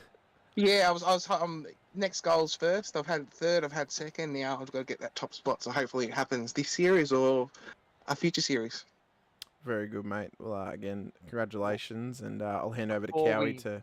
Sorry, Well, Cowie. before we move on to Tyson, we better give the boys a chance to give a shout out to their sponsors too. So, Dan, do you want to give a shout out to your sponsors, buddy? Yeah, mate. Yeah, just a shout out to Eastern Tour Services for putting the stickers on the car, and also for being my engineer this week as well. Worked on the setup a bit this week, so he had two hats this week to sponsor. Awesome, well done. And Mark, want to let us know who's looking after the Apex Esports boys? Yeah, no, a big shout out to Pagny and Advanced Simulation for the ongoing sponsorship, Next Level Racing, Stump Grinding, Central Coast and Tree Services. We appreciate the support. And yeah, we run our league Mondays and Thursdays. So if anyone wants to join, we'll love to have you. Well, Tyson, Performance Sim Racing, another W, buddy. They were battling pretty hard behind you. Were you just egging them on to battle themselves? No, I just want to correct you on that one, Gowie. It's not a W, mate. That's a H for a hat trick. So, You did too. I try to put the boys in a awkward position there to try and bring Dan into play and really slow up Mark because my fuel numbers weren't matching, so I really needed to save fuel like straight away. So as soon as we went green, I saw the car there and I just really tried to back Mark in the corners and slow him up as much as I can for Dan to make an attack. But as he said, he tried and couldn't get the job done. During the race, I felt like I had more speed, but I was just hitting my target laps, cruising along, and I don't want to say it, but one arm out the window. Well, it sounds like you were doing a fair bit of mirror watching there, though, if you were trying to check the boys up and create a bit of action behind you. But with these cars, mate, when you are battling so hard, it's so easy to lose seconds, isn't it? Well, that's right. So watching the boys in the mirror, sometimes, on the front straight, I went off and mowed the lawn a bit on the left and ran a bit wide here and there. Took a bit too much curve at the chicane because I was trying to just really see what was going on behind me. And, it makes it a lot harder to do 4 things at once. So, clutching in, keeping that curve, hitting those apexes, plus keeping a consistent speed throughout the lap. Because when that safety car got pulled, I was like 3 minutes off my target, and I was like, "Nah, I'm pitting, and I'm just going to save fuel." Well, it was an excellent strategy once again, buddy. As you said, a hat trick of victories for Performance Sim Racing, buddy. So let everyone know who's given us all that great support out there. Just first off, to a big shout out to Dan and Mark for the race. It was awesome. Not low numbers tonight, but hey, the racing was still awesome. So hope everyone enjoyed the show. But a big shout out to TOYOSIMs, Western Motor Group, KoeiMusic.com, Track Racer, Parramatta Zuzu Utes, Too Easy Finance, and Western Mazda, and of course our men's mental health initiative. # Talk to me, bro.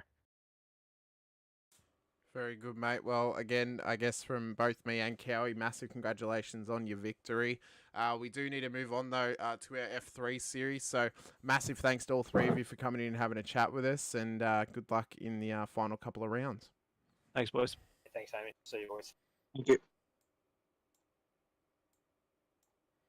Well, Cowie, we now move on to our second part of the night, the second part of our double header here, and we are at the streets of Long Beach for F3 Carnage. And I can't remember if I mentioned it before on SRWTV, but this is my favourite street circuit on iRacing, both to watch and to race.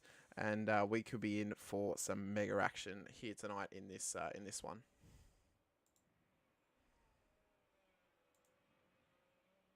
Oh, Cowie's not there for the moment. That's all right.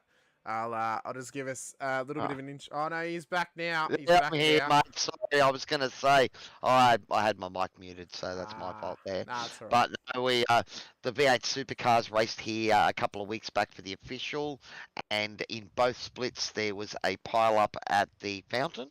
So hopefully we can avoid that here tonight. But yeah, look, F3 Dalara's around this concrete jungle street track bumpy thing that it is. I know a few of the boys were already talking about this round 2 rounds ago, so hopefully it should be an awesome one for them.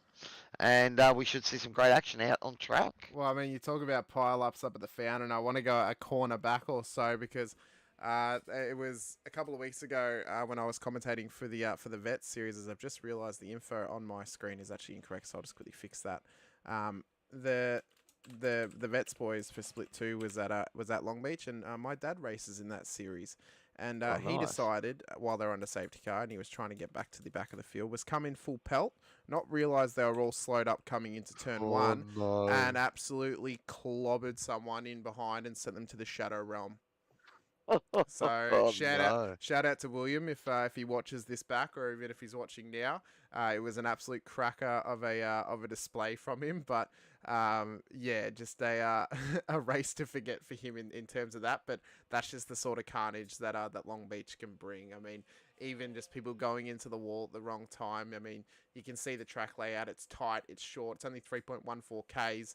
I know normally in I think in the supercars it's what, a 1 minute 15 lap time, Cowie? Maybe a 120? No, 119 to, okay. to 121 for Yeah. the supercars. Yeah. But yeah, look, it's a great track. Don't get me wrong, but those walls are going to loom big and be very, very scary in an open wheel machine. Oh, they definitely will. So we've actually got a couple more drivers in this one here tonight. We've got 11 at the moment. So our regular numbers for F3s, it appears this season, I think last week because it was Bathurst, kind of just attracted more people. And I think because this is Long Beach, not everyone likes it. It's a bit like Belle Isle. It kind of just, kind of just Awesome. pushes people away a little bit. But I love it. It's a great track and super fun, especially when you get a lap together and you're just on the limit the whole time. Oh, buddy, I'm going to have to try and do a reboot of my system again because it won't let me in. That's all right. So, we've got about 9 minutes of practice remaining here. So, and Scotty Barjan up at the top so far. So, that's awesome to see. We'll see if he can break that run of luck he's had over the last few rounds, buddy, and put in a great one tonight. Yeah, he had a pretty impressive performance out at Sebring, I believe it was. But we'll have to see though if he can finally break the caveat, take victory in the F3s. I mean, it was a wild race last time out at Bathurst. It was 2 sprints there, or a sprint and a feature, I should say, for the F3s. And I guess, Long Beach and Bathurst have somewhat similar qualities, being that they are surrounded by concrete walls. Bathurst has a bit more of a runoff, and, it's about twice as long. But I think they have similar qualities in the fact that you're kind of on the limit for the whole lap, and the only break you get is down the straight. So we will watch as these drivers try to tackle this California Love Concrete Jungle. Oh, as Bartajan hard into the tyre barrier there, coming out the exit of turn 5, I want to say it is. I believe it is turn 5. So he'll now go back to the pits. We'll go on with Daniel Byrne for Kittens Racing. Had quite a nice outing last time out at Bathurst. Good to see that he is back here and fighting in the F3s, especially around this Long Beach circuit. Of course, Long Beach is known for quite a few different events being held across the year and over the previous years as well. Of course, it's known for the Long Beach Grand Prix for IMSA, as well as IndyCar, and as well as Formula D as well, Formula Drift. They use the back section. They sort of start at the bridge, then they follow around through turn 9 into turn 10, and then at the hairpin at the end of the track. So as Cowie's just left the broadcast room for now, trying to reboot his PC, so you will now get me calling the action for you over the course of the end of this practice session until he returns. So we've got a big night of racing still ahead of us. We're only one race down in the TCRs. We've now got 8 minutes, or 7 minutes actually, of practice left here for the F3s. Then we'll move on to qualifying, as Cowie has returned into the Discord. And then we will move on to the race. So not long to go until we get into qualifying, and then it's going to be a heated one around this concrete jungle here in Long Beach, California. And if you've never seen a race around Long Beach, you don't know much about Long Beach, then you need to stick around, because these races can go off very easily. We already saw the mistake from Scott Bartajan getting into the wall, but that's what practice is for, finding your limits, finding where you can push the car, and where it's best to push it as well. So I don't think Cowie is back in the session, but he is back in the Discord. I'm here, buddy. I'm listening. I'm That's trying right, to get into the session, of course, but That's I've got all right, your Discord feed to go off if we run afoul. And look, concrete jungle of Long Beach, mate. Oh, look, I love this place, but yeah, it's going to be an interesting lap one, and the fountain here, that is a choke point. So Oh, it really got to be is. very careful not to go through there 2 or 3 wide because it ain't going to work. I know I like to talk about danger zones around circuits, but I said it a couple of weeks ago during the Simsa broadcast around here and also for the Vets broadcast here. This whole circuit is a danger zone, ladies and gentlemen. Every single corner you could find carnage, and I predict there will be an incident that occurs at every single corner because it is almost guaranteed to happen, all right? There are 3 constants in life: death, taxes, and crashes at Long Beach. Well, So, Uncle Hundo agrees with you. This is going to be tough. So it F3s at the concrete jungle of Long Beach, California. And this corner here, how do you get the car turned? Oh, good effort there. I've found watching it the last couple of weeks, the best line is actually to take the deep line, not the shallow line. You lose corner speed, but you actually gain speed out the corner, so you actually have a better run. Where if you come in on the shallow line where you hug the wall on the inside, you can actually risk going wide and hitting the wall. You'll get a better run through the corner, but not a better run out of the corner on exit. So these are the kind of things that these drivers need to weigh up. I don't believe it's not a rolling start, is it? Nope, standing start. Right, well that's for good then. These boys. Yep. So because a rolling start, it can be a whole other kettle of fish in terms of carnage. Whether they're too wide, you kind of almost need to guarantee you're going to be starting in single file because you cannot go too wide through that last corner, at least when the cars are backed up all the way and there's multiple packs of them coming through at the same time. So we are in. Got to get to the last corner first, buddy. I think it's T1 that's going to be the big issue, and you're going to see guys that you're going to have to be aware there's probably going to be a car on your inside or your outside, and got to give each other room and try and get through that sort of danger spot, those first few corners on cold tyres, and that's the equation as well. Cold tyres, mate. How much does that throw a banana peel in the wrench, so to speak? I think that Long Beach can almost be described as the opposite of Rainbow Road. Rainbow Road is infuriating because it has no walls and you can fall off into the depths of space. Well, Long Beach is annoying because it only has walls. You have only got a couple of corners where you can run off straight ahead, and even if you do, you risk hitting a wall or a tyre barrier.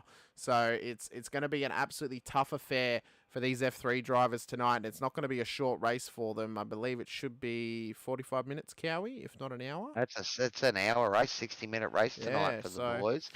33% fuel limit, normal round. So I would be expecting we're going to see at least a 2-stopper from the field here. Tyres, well, tyres always takes that little bit longer in the pit stop. That makes it really hard for it to be on the menu. But if we see a safety car somewhere around the middle portion of this race, I wouldn't be surprised to see if you guys maybe take tyres so they can push hard at the end. Because an hour on this rubber could get a bit dodgy near the end of the race. It'll be interesting to know what some of the thought processes are of some of the drivers, because one thing I've realised over the last couple of weeks, especially in leagues where you have to request a tow for a safety car to come out, is if you hear someone request a tow around the time of your pit stop, just go in the pits, because you're actually probably going to be guaranteed that there will be a safety car and you will be beneficial for going into the pits at that stage. You're already going to be going in anyway. There's no point waiting for the guarantee of the safety car coming out, because you're probably on a 75 to 25% chance of a safety car coming out if someone calls for a tow. So, well, look, one of those things that you always have these sort of ideas in mind. What's your critical lap? So what's the last lap or the earliest lap I can pit on to get home? And then you got to work it from there. So, the general rule of thumb is, if you're inside the first 5 or 6 laps of a stint, that's when you're thinking about staying up. Once you get past sort of 7, 8 laps of a stint, you burnt off enough fuel that it's worthwhile to top up. Again, in a series where you fuel at the same time as you take tyres are an option. In a series like this where tyres add on an extra 20, 30 seconds, I can only really see these guys taking tyres in a safety car situation, and then you've got to go through that whole couple, 2-3 laps of cold tyres as well. So, so far we haven't seen many take the risk, but as you said, buddy, you know, if there is a safety car, you can take advantage of a shorter stop, or time stop at least, and go from there. And by the looks of things at the moment, the boys are really trying to find their limits at the end of this session. So that might mean that the promo department safety car gets more than just a token mention on tonight's stream, buddy. I think the we should probably run a poll in the chat if people are willing to get in there, but we could also just run it between the two of us. And it's either going to be we predict how many safety cars there's going to be, or we're going to do an over-under, Cowie. So would you rather do an over-under, or would you rather just say a number of how many you think we're actually going to get? Because no, we've got to pick the number, buddy. So okay. I'm going to say 3 tonight. Okay, I'm going to go one better, and I'm going to go 4. 4. Okay. Yeah. I think All being an hour long, I think you can even just sometimes see 4 in the first 20 minutes of a race. So yeah, I'm going to say 4 safety cars. Okay, Greg reckons 3, so he agrees with me. Yep. All right. So, all right. Well, we are now into qualifying here. So, again, similar to the TCRs, no double racing tonight, just a double, not a double. So these guys will get to use the entire 15 minutes of the session. But as we said before, it's all about getting the tyres up to temp. That's going to take you a couple of laps, and then you need to make the most. This is a fixed setup series, so all of the guys are on that fuel limit of 33%, which I think is about 33 litres. So the guys that can stay out there and burn off the fuel will have a lighter car at the end of the session. But it's all about, having the tyres in the window. That's where the biggest advantage is gained. I have to apologise just at the moment for the blinking in and out. I'm unsure why. I think it might be because of the weather that my internet might actually be deciding to have a little bit of a hissy fit tonight. If it does persist, I will try and leave and then reload the session and just bring up the intermission screen if I have to. Of course, I can't just reset my internet or my computer because that would actually turn the stream off. So hopefully it does hold out for the next hour and 15 minutes of racing and qualifying that we have to go, Cowie. All right at the moment, buddy. I'm checking it out at the moment. Everything looks smooth. So far, so good. Very good. So we will stay with, I suppose we'll stay with Keegan Caldwell, second in the train at the moment, who's just gone on a flying lap. But Scott Bartison's in behind. You were having a look at Steven Sinkovic back there, and I think the problem was he didn't get the spin of it going at the final hairpin there. And the car didn't flick around for him. Yep, so that was a bit of a... Well, sometimes it works in his favour, sometimes it doesn't. Maybe he was having a bit of turn-a-bitch happening, just a bit of a wide line out, into the weeds a little bit. We saw Dean do it in the last race in the TCRs. And I have to wonder, although Steven doesn't have very far to go in terms of runoff area on the exit of a corner, but we could very well see some carnage thanks to Steven. We saw it happen out at Okayama a couple of weeks ago, Cowie, and it was quite interesting to say the least. Look, Keegan enjoying himself, new to sim racing world here as well. He's got some green sectors and even a purple middle sector there as well. So getting his time up on the board nice and early with a 15.6 for Scotty Bars and 16.2 for Keegan and a 16.5 for Michael Thousand. So, but as we've said before, this is only early days. These guys probably still on another sort of medium fly to get the tyres up. And or Tyson McAvoy with a purple sector. So he's jumped over from the TCRs into the open wheelers again. We've seen Tyson, try this week after week. I don't think he's been able to master the F3s quite yet, but I know that Long Beach is a track that he likes quite a bit. So see if he can keep it out of the walls, mate, for an hour.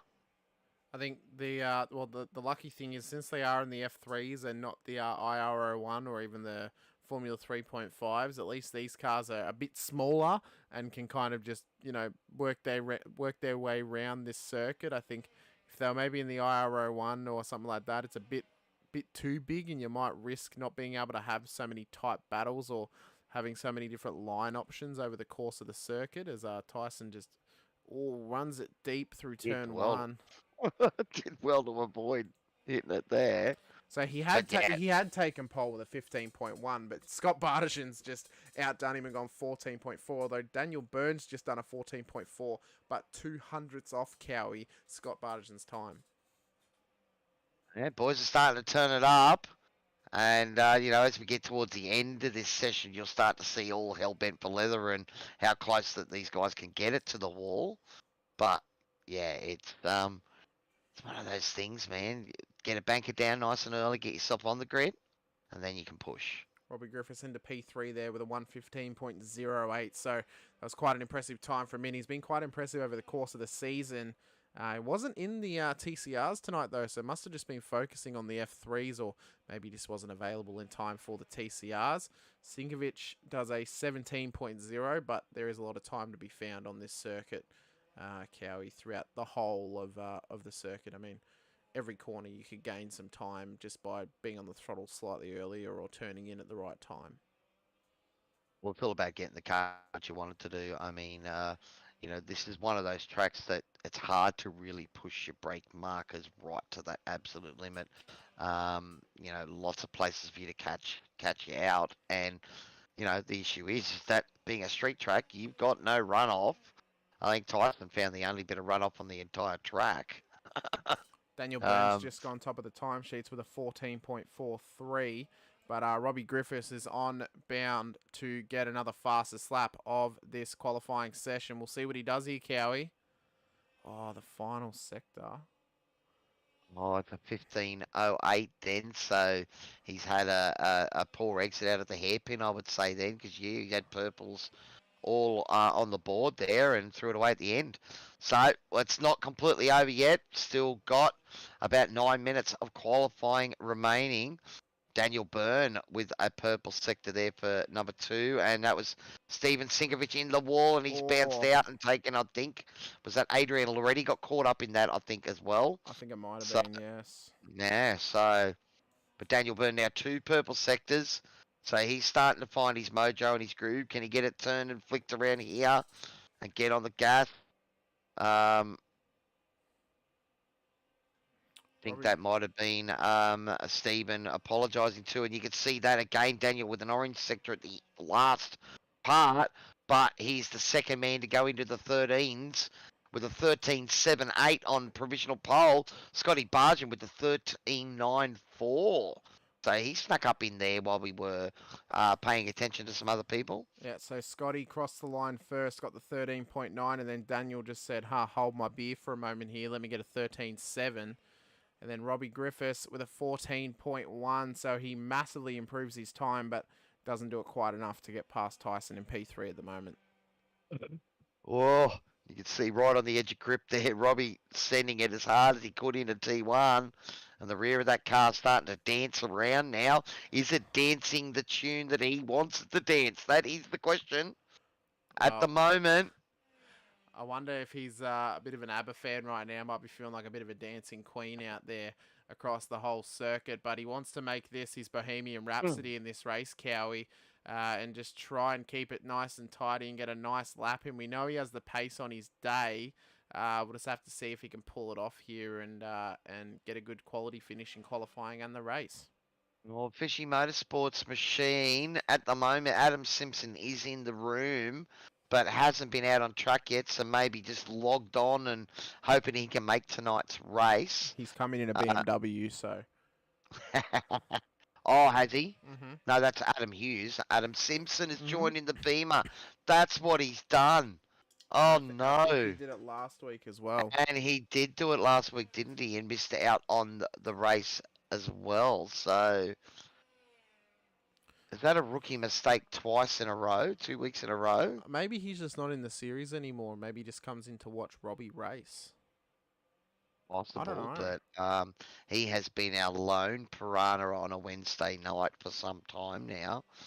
Callan Hodgson with all green sectors there, so he gets a time on the board of 17.2 at the moment. So still coming over from the TCR, trying to find his feet.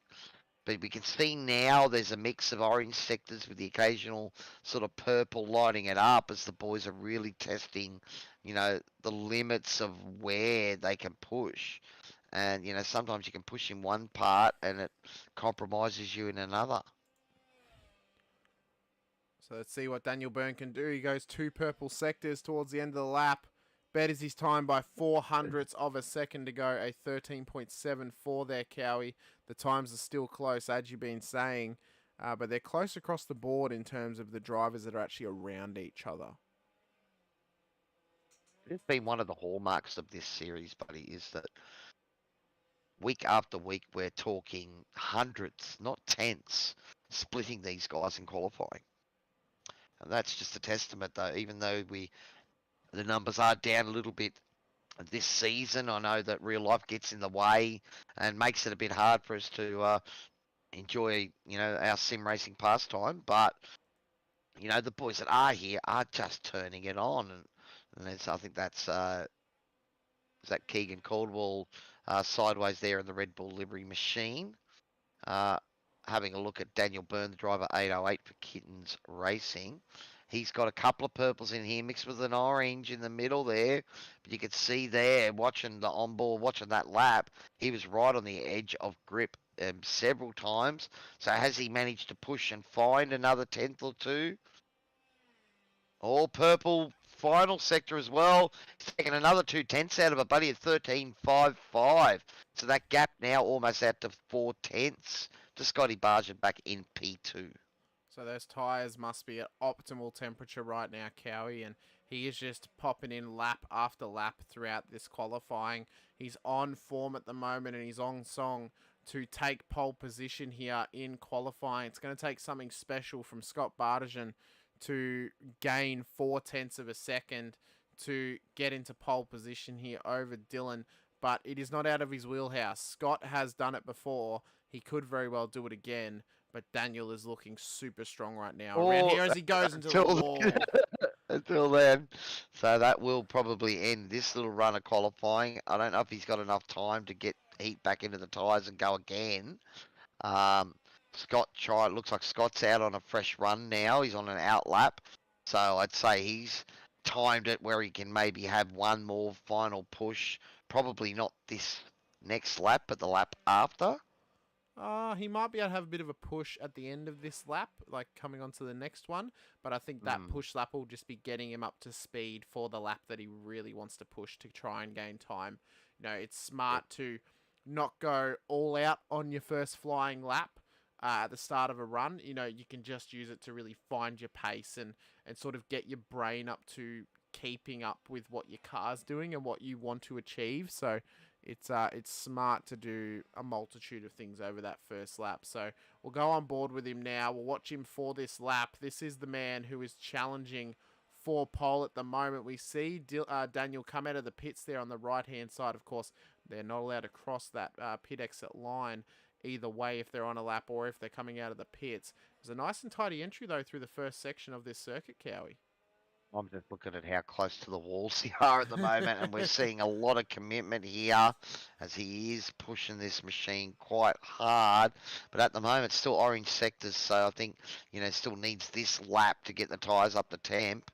And, probably we'll get one more go at it. We've got about 2 minutes of qualifying remaining, so he will probably get this lap in. Will he get across the line and a chance to do 2 laps? Most likely, I think. Yeah, so, I think he'll cross the line about 13.5 minutes into the session, so it'll give him enough time for one more run. Robbie Griffiths has actually just gone fastest in the second sector, so we might just go on board with him, see where he is. He's following Scott at the moment. We'll see what he can do on this lap, and then we'll go back with Scott for his final run. A bit wide and deep there from Robbie, and get a bit of wheel spin on exits, so that might compromise him. again, as I was mentioning, that's kind of the caveat to taking the shallow line, is you risk running wide and you risk getting that wheel spin on exit. But even though the deep line is slower through the corner, you're actually better off when you exit and kind of on exit of the corner, because you are able to get a run earlier. All right. So at the moment, Adrian Loretti's got a couple of green sectors out there. He's up in P5 at the moment. So Tyson McAvoy in the pits. He's resting on his laurels with that P4 time. So pretty happy with it. Can Adrian get the car turned? He does. Gets on the power pretty good there. This is going to be a decent time. Is it enough to pip Tyson McAvoy and get himself onto the second row of the grid?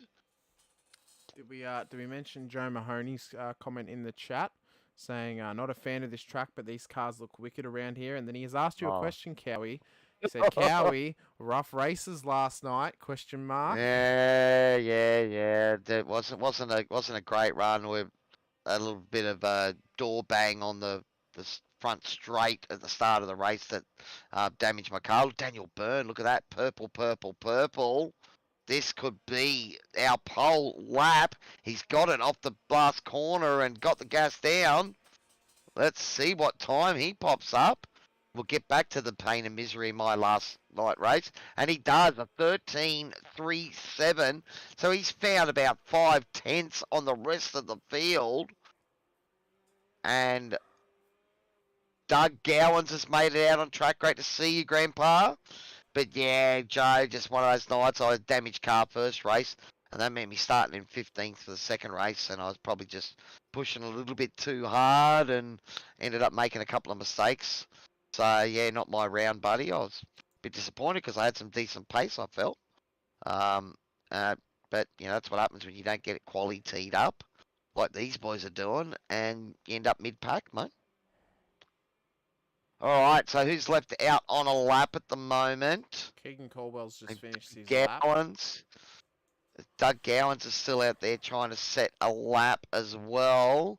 He's got a couple of green sectors. Steven Sigovic out there with just oranges, so I think he's pulled over as well. So Doug might be our last of our runners actually out on track. And I don't think he's been able to improve his time, no. He hasn't, so at least he made it. Great to see you out there, buddy.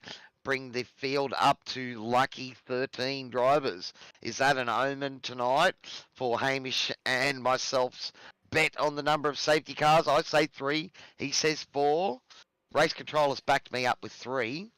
What do you think out there, guys? Greg only said that because he only wants to drive around this track 3 times tonight. He doesn't want to do any more than that. Probably true, too. Joe followed it up with saying you still finished ahead of him in the second race. So I did see you down in the times there, buddy, so don't know what happened to you. I'm sure we'll get to chat about it, and hopefully if you're there on Sunday, we'll get to have another go at it in the Pro-Am. Safety car for the win from J-Mac. Yep, that's possibly a big call. But I think Race Control's just giving out a few little instructions about taking it easy at the fountain for lap 1. Well, there is the qualifying results, and it's Kittens up the top. But Scott Barton with a great result, putting it on the front row, mate.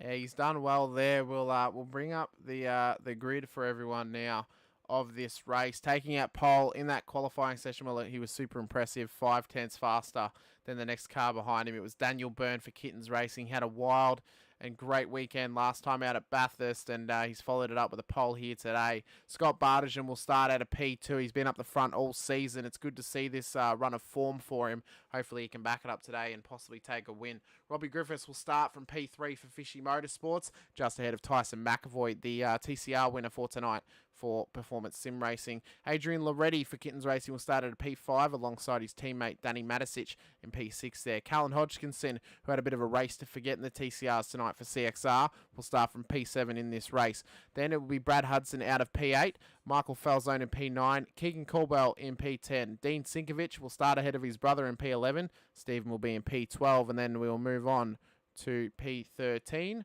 which is Doug Gowans, who was unfortunately unable to get a fastest. Well, he got a lap in, but he wasn't really able to build on it throughout the qualifying session, Cowie.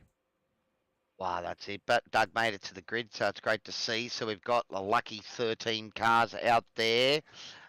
So Concrete Jungle, the number 13. Is that a good recipe for some awesome action on SRWTV tonight, buddy? I think it very well could be, Cowie. We could be on for some incredible passes, some incredible battles, and some absolute carnage as well in terms of crashes and incidents. But we're getting ready to go racing at the Concrete Jungle in California. And they are go. It was a great start there from Daniel Byrne. He leads the field away down towards turn one. It was a nice and clean start here from the rest of the field. I think you were right, Cowie. Race Control is telling him nice and easy into Sandoval, please. They come through turn one now. We'll keep an eye to see if there are any incidents forming throughout the field. I think a couple of passes have been made. Oh. Yeah, Tyson getting up the inside there of Robbie Griffiths for P3, but it looks like everyone's got through cleanly. Lap number one past the fountain, so Race Control can tick one little box. But as we said, buddy, our friendly little safety car bet is on the cards, and I'm sure the promo department is going to get its fair mention tonight as we watch these cars try to navigate the concrete jungle. David Gallo in the chat as well, saying let's go Kittens. Of course, he was out in the race last time in Bathurst. Had a fairly impressive run in both races. Unfortunately, he hasn't raced tonight. I'm going to assume he backed out since it was Long Beach. Man, not a fan. Yeah. But it's almost lap one done, and we've got about 58.5 minutes of racing to go here, Cowie, around Long Beach. Yes. A concrete jungle, and we're going to race an hour around here.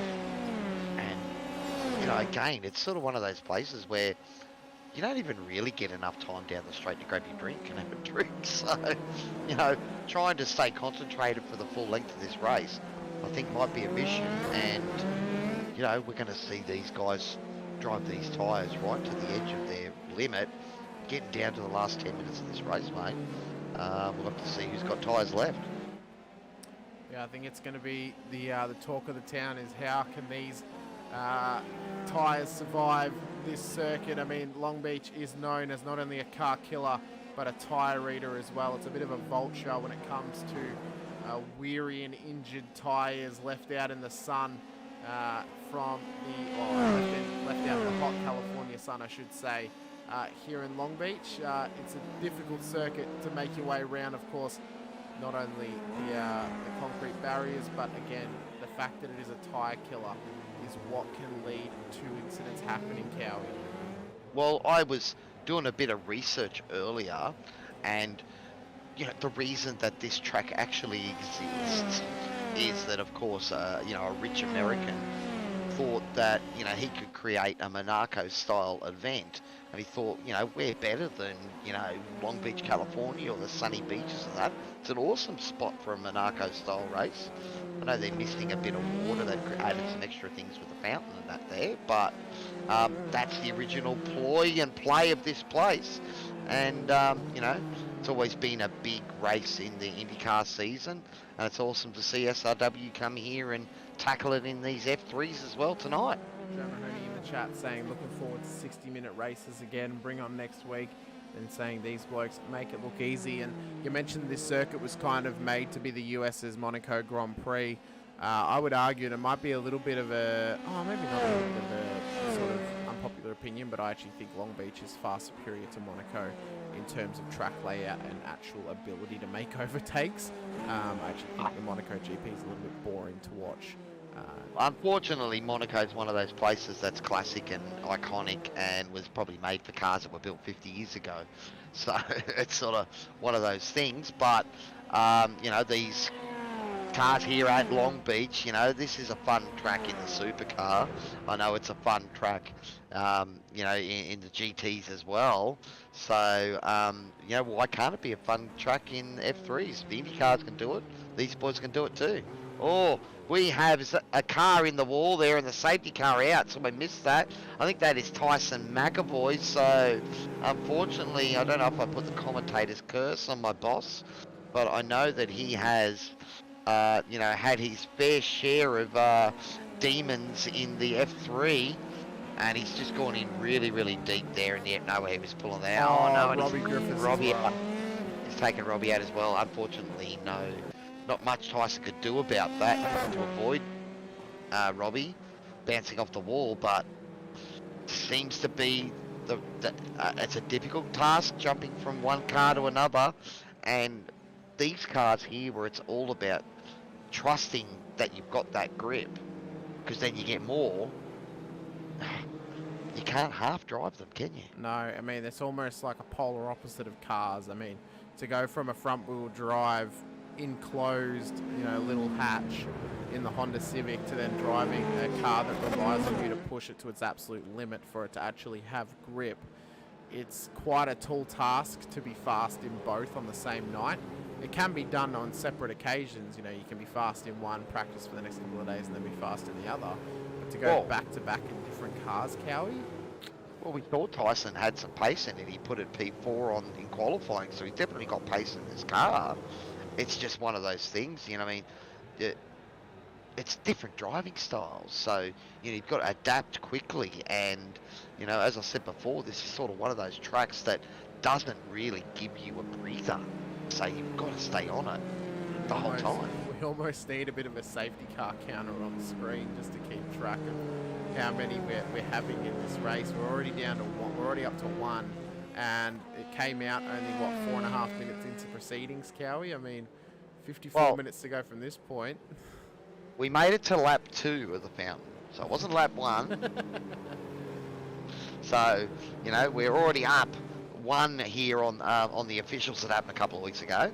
But yeah, look, it's a long race, it's a concrete jungle, and, you know, as we see before, it only takes the slightest little error, and, you know, you can't recover, and unfortunately, you know, Robbie got caught up in that.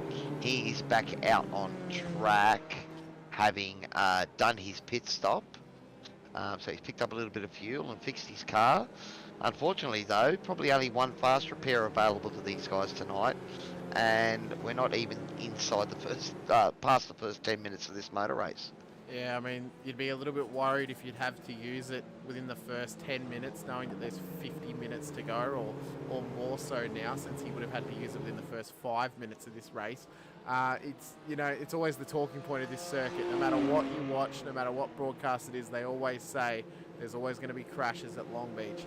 I believe the safety car, it has now pulled away from the field. I will make sure to get rid of the safety car graphic this time in time for the restart. But, you know, we're 7.5 minutes in, Cowie. We've got about 53 minutes to go of racing. About, maybe actually no, closer to 52. We are in for a hot and feisty one tonight. No, unforgiving, really. Oh, it is. You know, you only make one little mistake and that's it. All right, so Daniel held him up for a fair bit there, but then got a little jump.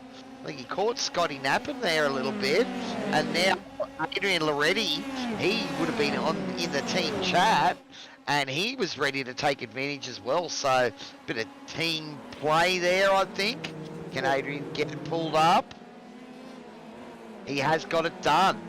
So, nice little team tactics on the restart there, and it's now Kittens 1 and 2. So if you recall as well, last week when we spoke to them after the first race, Adrian mentioned they were in the team chat together on the restart, and he was saying when he was going to the guys just in behind him because they were trying to pass, I think it was Michael Kadajar. Yeah, which we're missing Michael tonight. So I reckon they probably would have just pulled out the exact same tactic on like right then and there. Daniel saying when he's going to go so Adrian can get the jump on Scott in front of him. But, you know, these guys, they're looking super pacey right now. They're a little bit like well, instead of Red Bulls, they're the pink kittens of the F3s, and they're looking very strong, Cowie. One of the advantages you have when you've got teammates out there is you can play those strategy games and that. And then when you've got fast teammates at the front, that's when you can really make it count. Okay, we've got a bit of a moment here, do we?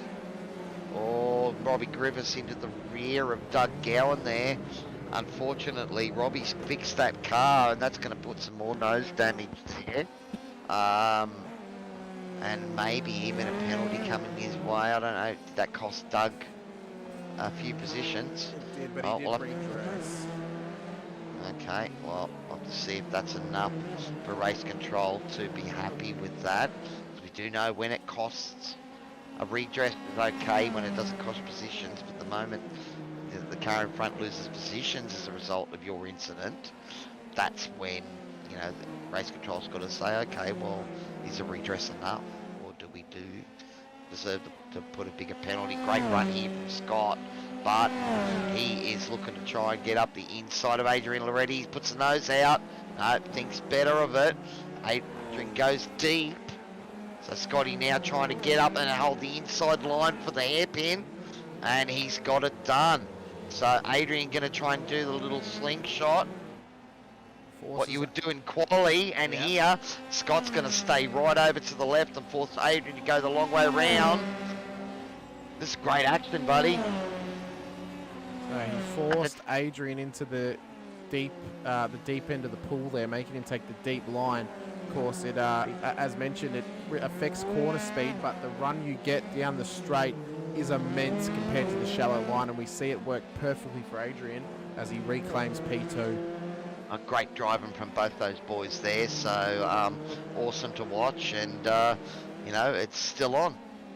This has led though to the gap to Daniel Byrne ahead to now separate out to 3.6 seconds. And I called it, buddy. Robbie Griffiths has been given a black flag for that incident we caught their contact with Dad, with the grandpa. So unfortunately, Robbie's race going from bad to worse with a black flag.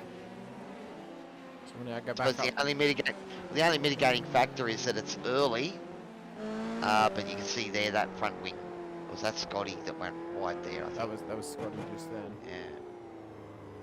So yeah, so you know, the only sort of saving grace Robbie's got is that it's happened early.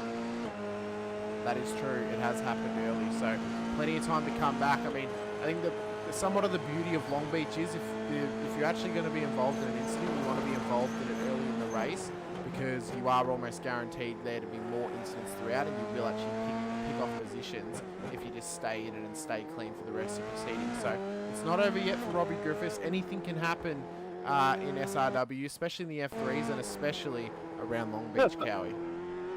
Oh, I say it week after week, the F3 breaks if you look at it funny, and you want to add concrete to the mix. And we're not just talking horizontal concrete, we're talking vertical concrete. No runoff. And, you know, these guys driving the car on the edge of limit, a great little launch and run Scott's got on that back straight. So he's got that corner worked out. We saw him make the move here last lap. Not quite close enough this time. But still staying in touch with Adrian Loretti. The big thing is, though, Adrian is, whether or not he is doing it deliberately or not, but he's backing up Scott. This battle with Scott here is giving driver 808 Daniel Byrne a, you know, it's now a 4-second lead out in front. So we're only a couple of laps after the safety car, and this is already, you know, playing into the lap of Daniel Byrne. Well, we are now into the second portion after that first safety car, and this portion of the race has actually lasted longer under green flag than what the first couple of laps did. So it's looking slightly contact there from Scott. Is that heavy contact, or is he going to get away with Adrian Loretti's lost it with the bump? So look at that, you blink and you miss it. We've had P2 and P3 have moments, and Adrian Loretti still trying to get the car turned around there in the background and avoid the other drivers. So, can Scott Barge go on board? I want to have a look on board. Has he ever got any steering issues here? Can we bring it back to see his wheel? Yep. Maybe drive the cockpit angle and Yep. see if we can see what. We'll go on with the Warren and Brown cockpit cam here. The helmet cam. We'll see what it appears to be down the main straight. Have a look. It was a light, looked like a light tap of the wheel. Yep, that's slightly. Oh, is it slightly right hand down, or is he all I right? think he might have got away with it, buddy. It looked like it was light damage. Certainly would have been a zero contact. You know, that looks pretty good there. I think he might have got away with that. He's certainly going committed into T1. You wouldn't do that if you had any steering damage. So maybe Scotty's got away with that. Now he can focus on trying to catch Daniel Byrne in front. So, alright, so we're having a bit of a look to see what happened to Adrian already. So, he's just lost there. Well, that curb, I know in the supercar you jump it. I'm not so much sure in these things. But, and then, yeah, and then we're struggling to try and get it re-going. So, he has rejoined. He's in 5th place now, about 13 seconds off the lead. So, that's probably cost him 9 or 10 seconds. There is still plenty of time in this motor race, but, you know, you don't want to give up 9 or 10 seconds to your opponent if you can avoid it. So Tyson McAvoy has actually gone into the pits here on circuit. We will go with Callan Hodgkinson. He had some pace in that TCR race just before Cowie, and well, he's managed to find his way up onto P3 now in the F3 Series. Oh, late, you know, jumping ship, and like Tyson himself, from one sort of polar opposite to the next one, and so far he's done the smart thing and has kept it out of the walls, finding his own groove, and he's on that 3rd spot of the podium. You know, still early in the race, only 15 minutes done, but you know, this is good signs at the moment. He's got about 6 seconds behind him, he's about 5 seconds in front of him, so it's all close. Oh, so what's happened here to Stephen, or is it Dean? It's Dean. Okay, so he's just tried to get it turned in. He's run the shallow line and it's gone wide, unfortunately, so... He's got on the throttle, I think, maybe tried to get the car to step out, and it didn't step out. So, alright, well, we're already seeing a few, about half the field have pitted already at this point. So, whether or not it's to fix cars or take advantage of that safety car period. But, at the moment, we've got Daniel Byrne and Scott Bargent still running in the 14s. With a 14.56 for Daniel Byrne that last lap, 14.70 for Scott Bargent, and then we go back to Callan, who's in the 16s. So at the moment, our front runners, they've got, you know, a second or more pace on the rest of the field. The other driver there, Robbie Griffiths, in the 14s, so he's still got some pace out there, albeit well back in the field thanks to a drive-through penalty. Danny Matisic as well has just done his fastest lap of the race at 15.95. His teammate in behind it at 15.29. His fastest lap of the race though was a 14.64. Ironically, the 2 fastest laps of the race are actually, we've talked about how tight the gaps are. They're actually separated by 1/100th of a second. Daniel Byrne with a 1:14 dead. Scott Bargent with a 1:14.01. At least that is how it reads on my screen. It does not give me thousandths of a second. Pretty close though, but yeah, look, Adrian has shown he's got good pace around here and he likes the track, obviously. So I'll have to see if Danny just gets out of the way to let Adrian back through. But I think the big thing about Adrian, yeah, he had that moment. It's cost him about 10 seconds. But it looks like he's got out of that without any damage to the car. See Bradley Hudson trying to get a bit of a run on him behind there as well. Haven't had a chance to talk much about the JWM e-motorsports machine back there. But, you know, he's got a couple of kittens in his side at the moment. And I know that Brad really has enjoyed the racing. Oh, he's gone deep there. Good catch, good catch. That could have easily looped the car around there, and that would have been, you know, perhaps safety car number 2 visit. He's looking like a little bit of a smoky right now. He's actually kind of outperforming how he's been throughout the season in this race, but he's had a couple little moments over the start of this lap. He almost ran a little bit wide into turn 3 off the exit of the fountain. So he was actually quite lucky to catch it. I kind of noticed it. It looked like it was just kind of skidding across the track towards the wall. He did very well to sort of keep it in line and actually keep it on the black stuff. But he's having quite a nice and tidy race. Got a nice little gap out to Michael Falzone in behind. 3.45 seconds is the gap. And the gap ahead to Adrian Loretti is 1.75. But that has grown just due to his couple of mistakes in the first couple of corners. Well, Brad's a driver for my own heart, I think. Look, you know, some of us aren't the quickest drivers out there. You know, if you got me in these machines, I'm sure I wouldn't be competing with the Daniel Burns and the Scotty Barges of this league. I'd be down racing with Michael and Doug and Brad and those boys. You know, so, but these, you know, Brad's here to have fun and get the most out of this race that he can himself. Oh, and he's gone in hot there, and that's going to hurt the car. Keep an eye on it. It doesn't look like it's crabbing, but they can't be nice. Maybe if we can go on to that cockpit view again and have a look and see how bad that car is feeling now. Yep, Warren Brown cockpit cam here. See how he's in. Oh yeah, it looks like it's getting a lot of sort of, it's like tight on turn in, but then as he sort of turns the wheel more, it just seems to kind of, the steering just seems to get light maybe getting a little bit of understeer here in the car at the moment. He needs a bit of a tear off on that visor. I think there's probably damage there, but maybe he's got away without it being too heavy. The problem with these cars is that a little bit of damage just, you know, costs you half a second and maybe able to drive the car and it still feels okay, but you know, you got a bent wing and that's performance. And I've driven, I know I had the same driving the SR8s when we were running these running them last year, and you know, at the end of the race the guys are saying, so you know, did you notice you know, your lack of performance with the way your wing was bent up and that? I'm like, what? I had a bent wing?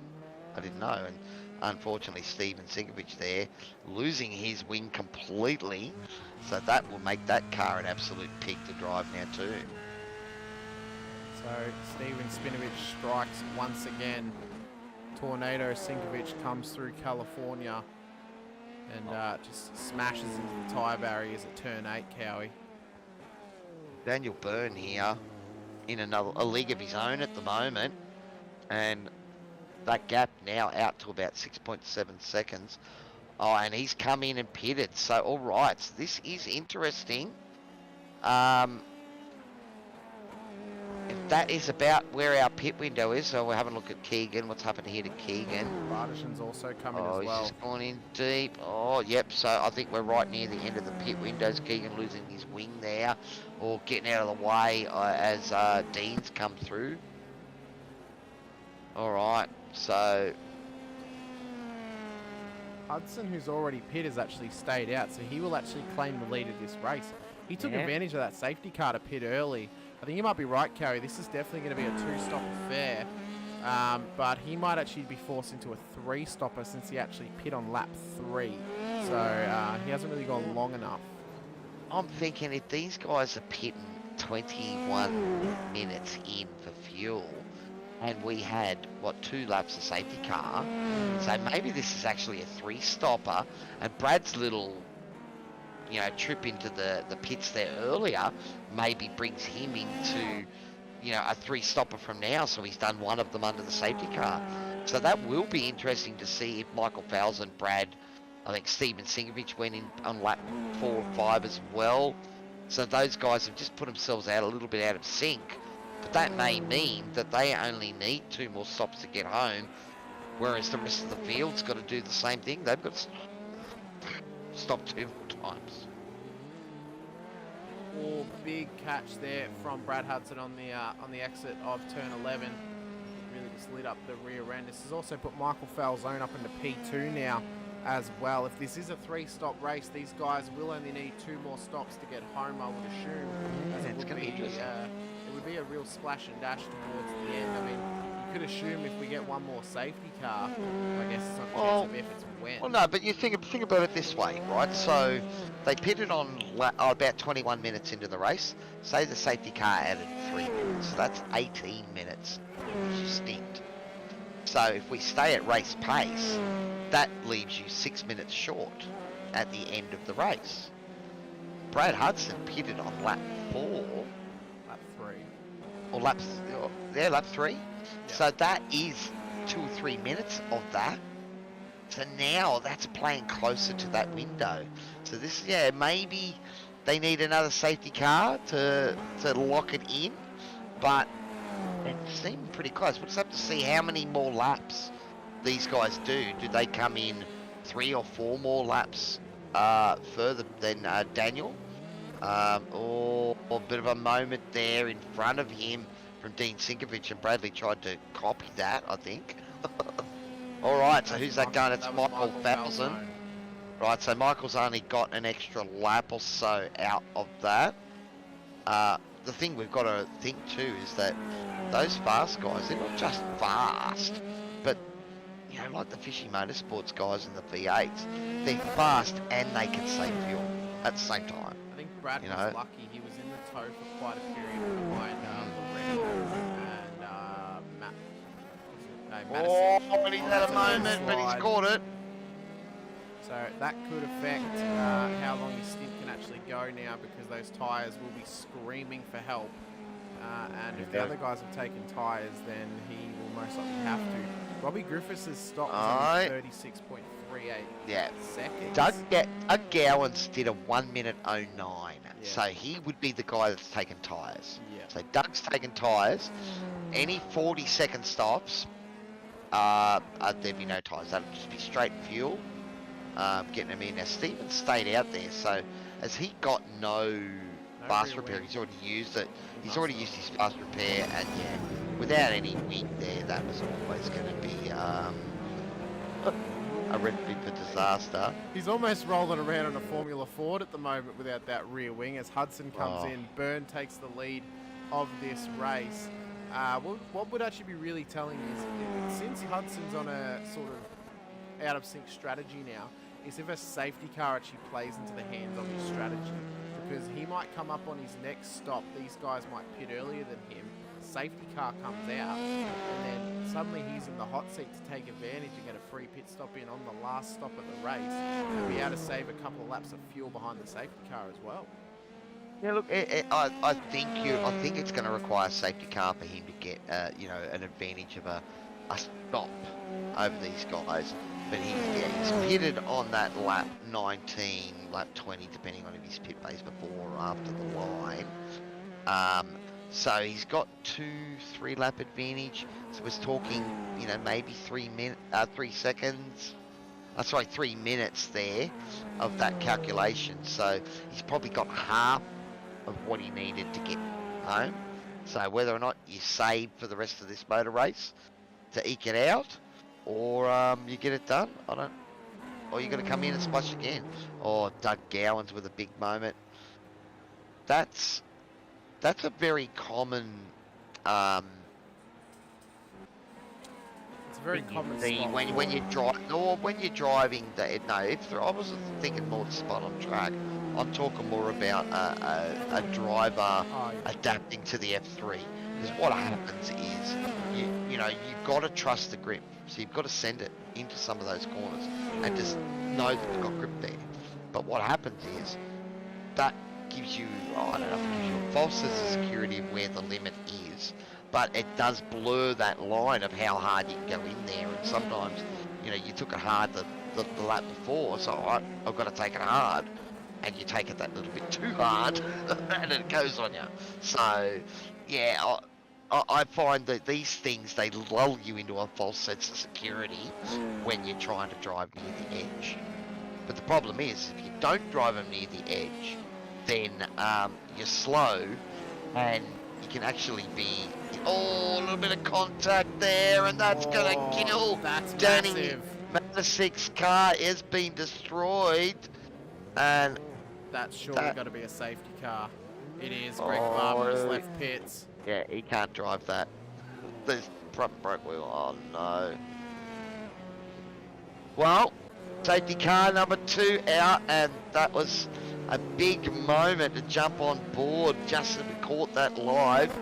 again, guys, thanks for your support out there in YouTube and Facebook land. Obviously, you know, this is all about trying to put on a show for all us drivers and fans of motor racing and sim racing. We can't do that without your guys' support, as well as the support of our sponsors. TOYOSIM, our series and ground sponsor, great to have them on board. And of course, all our other great sponsors out there, we appreciate your support. So, Promo Department safety car will be making its way on track. Of course, piloted by Greg Barber here tonight. This will be the third time he's had to do safety car duties across both of the races, but the second time in this race. 2 safety cars in the first half an hour, Cowie. We are on track to get 4 before the end of this race. As long as it happens before the last 5 minutes of the race, of course. Okay, all right. So you're playing the numbers game. Yep. Remember, you know, I was keeping in mind that the last 5 minutes doesn't count. You know, you can't get a safety car in that last 5 minutes. I know. So you've got to shorten that a little bit. I know, but we had one. We had one within the first 5 minutes, so you know something could happen. Maybe as they've now caught up to Greg in that BMW M4 safety car. So he will around. Dean Sinkovic is back out on track, so I have to have a look at his car and see if he's been able to use a fast repair if he's still got damage. It was Stephen that had, well, Stephen was missing all manner of bits off his car. He is out on track again with a, okay, so he had a fast repair to use. I wonder if he's had. I wonder if they've brought only one spare car with them this for this race, and he's just taken that off Dean. He's like, "Sorry, mate, you have to now get the car repaired. I'm just pulling the other one out the back of the truck." Well, it is a bit of those days, the old Brocky jumping into 3 cars in a Bathurst 1000 sort of weekend. But here, SRW, we do give the drivers 1 fast repair. Sometimes they'll pull out 2 fast repairs for some of these concrete jungle tracks.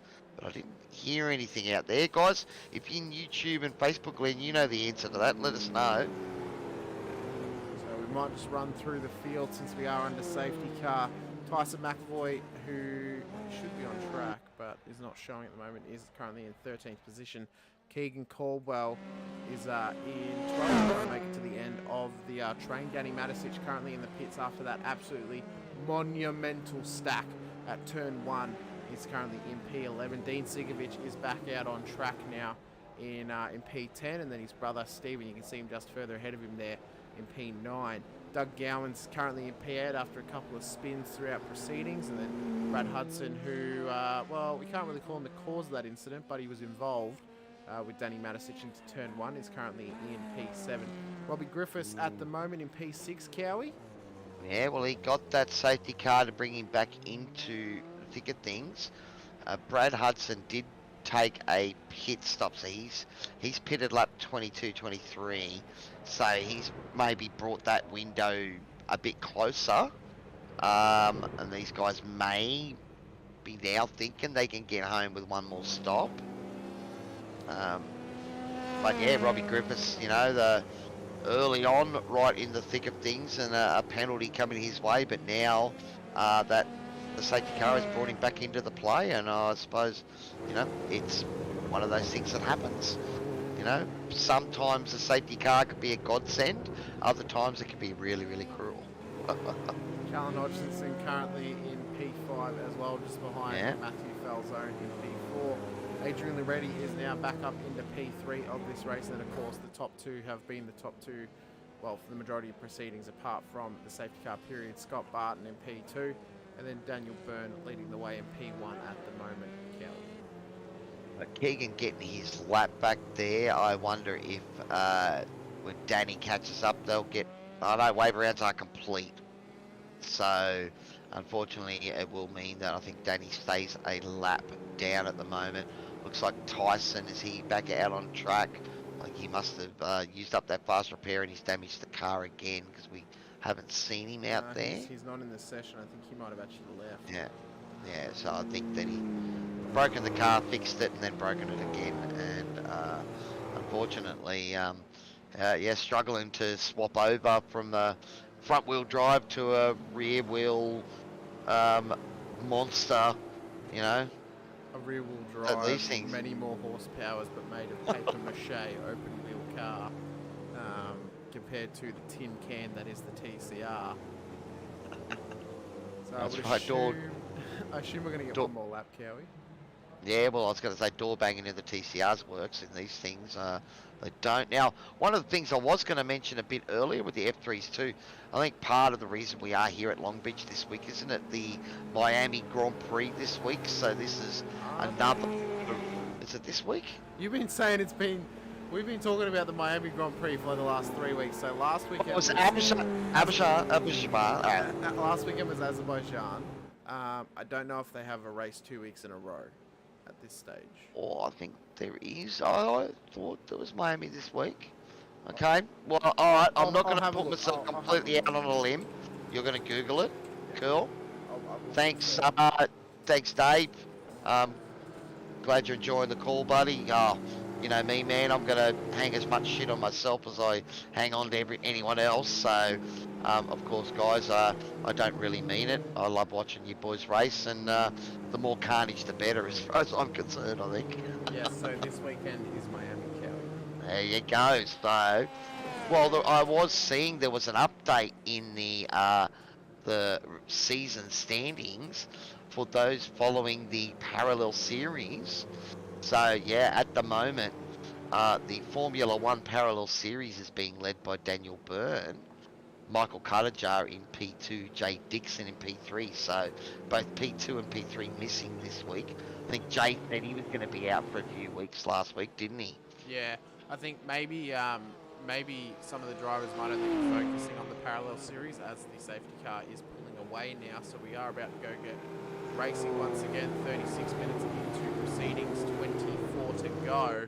We've had our second safety car of this race. It was out on track for 5 minutes there, Cowie, but with the field bunched up now and, well, a bit of nerves and a bit of red mist about them, would not be surprised if we were to see another one in the next couple of moments. You only want another one because you said 4, buddy, and you know safety cars breed safety cars. All right, let's see how Daniel Byrne and the Kittens machine play this out. Looks like Scotty's keeping a glued eye on the back of Daniel. He's picked the run this time. And he's told Adrian when he's going. Yeah, Adrian has again tried to get that jump up the inside. Scott, can he get across the cover? No. Adrian's been able to stick enough of the nose up there.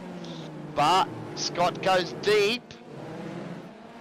And misses out. And now he's under assault from Michael Falzone. Yeah, Adrian got him. So, again, the Kittens boys playing that restart game and pulling it off to perfection.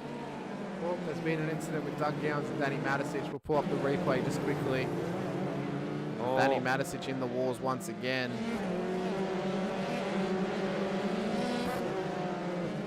Oh, no. That's a big one. And that's both of them trying to fight to go through the fountain, and the fountain to abreast. Not going to work, and I think we'll have to see if these guys are getting... Well, we see a... Oh, yeah, look. Just unfortunately... Wheels. Well, unfortunately, I don't even know if Danny knew he was there. And, yeah, 2-1 at the fountain just doesn't work. So at the moment, I haven't heard a call about a safety car, so Daniel Byrne can just get back to extending that lead while he's got his tail gunner, you know, just keeping an eye on Scott Barton back there. No, Scotty Barton, I mean, if there is another restart and he's in P2, you have to wonder maybe if he starts thinking about covering the inside line from Adrian already. I mean, I know he doesn't want to give him just a direct run ahead of him, but, I mean, there needs to be a little bit of thought about the possibility of coming past. It's hard when you've got team games. You're a solo runner out there. It can be hard. I know that the SRW boys have handed it out to me a couple of times in the V8s, and there's not much you can do about it. But Scott's having a great race here, and you know, Adrian, if he's holding him up, is doing a great job. But you know, he's got his own race to focus with, and we saw him, you know, damage that car a bit earlier, that nose, with a bit of contact. I'll just have a closer look at his car, and I don't think he's pitted, so he'd still be showing a bit of scuff on the front of the nose of that Kitten's machine. Doesn't look really hurt, does it? No, it looks fairly tight in the moment. I know he had his spin at turn 5, but no, there was a little bump a couple of laps before the safety car come out, and I thought I saw it scuff up his front wing, but at the moment it's looking all right.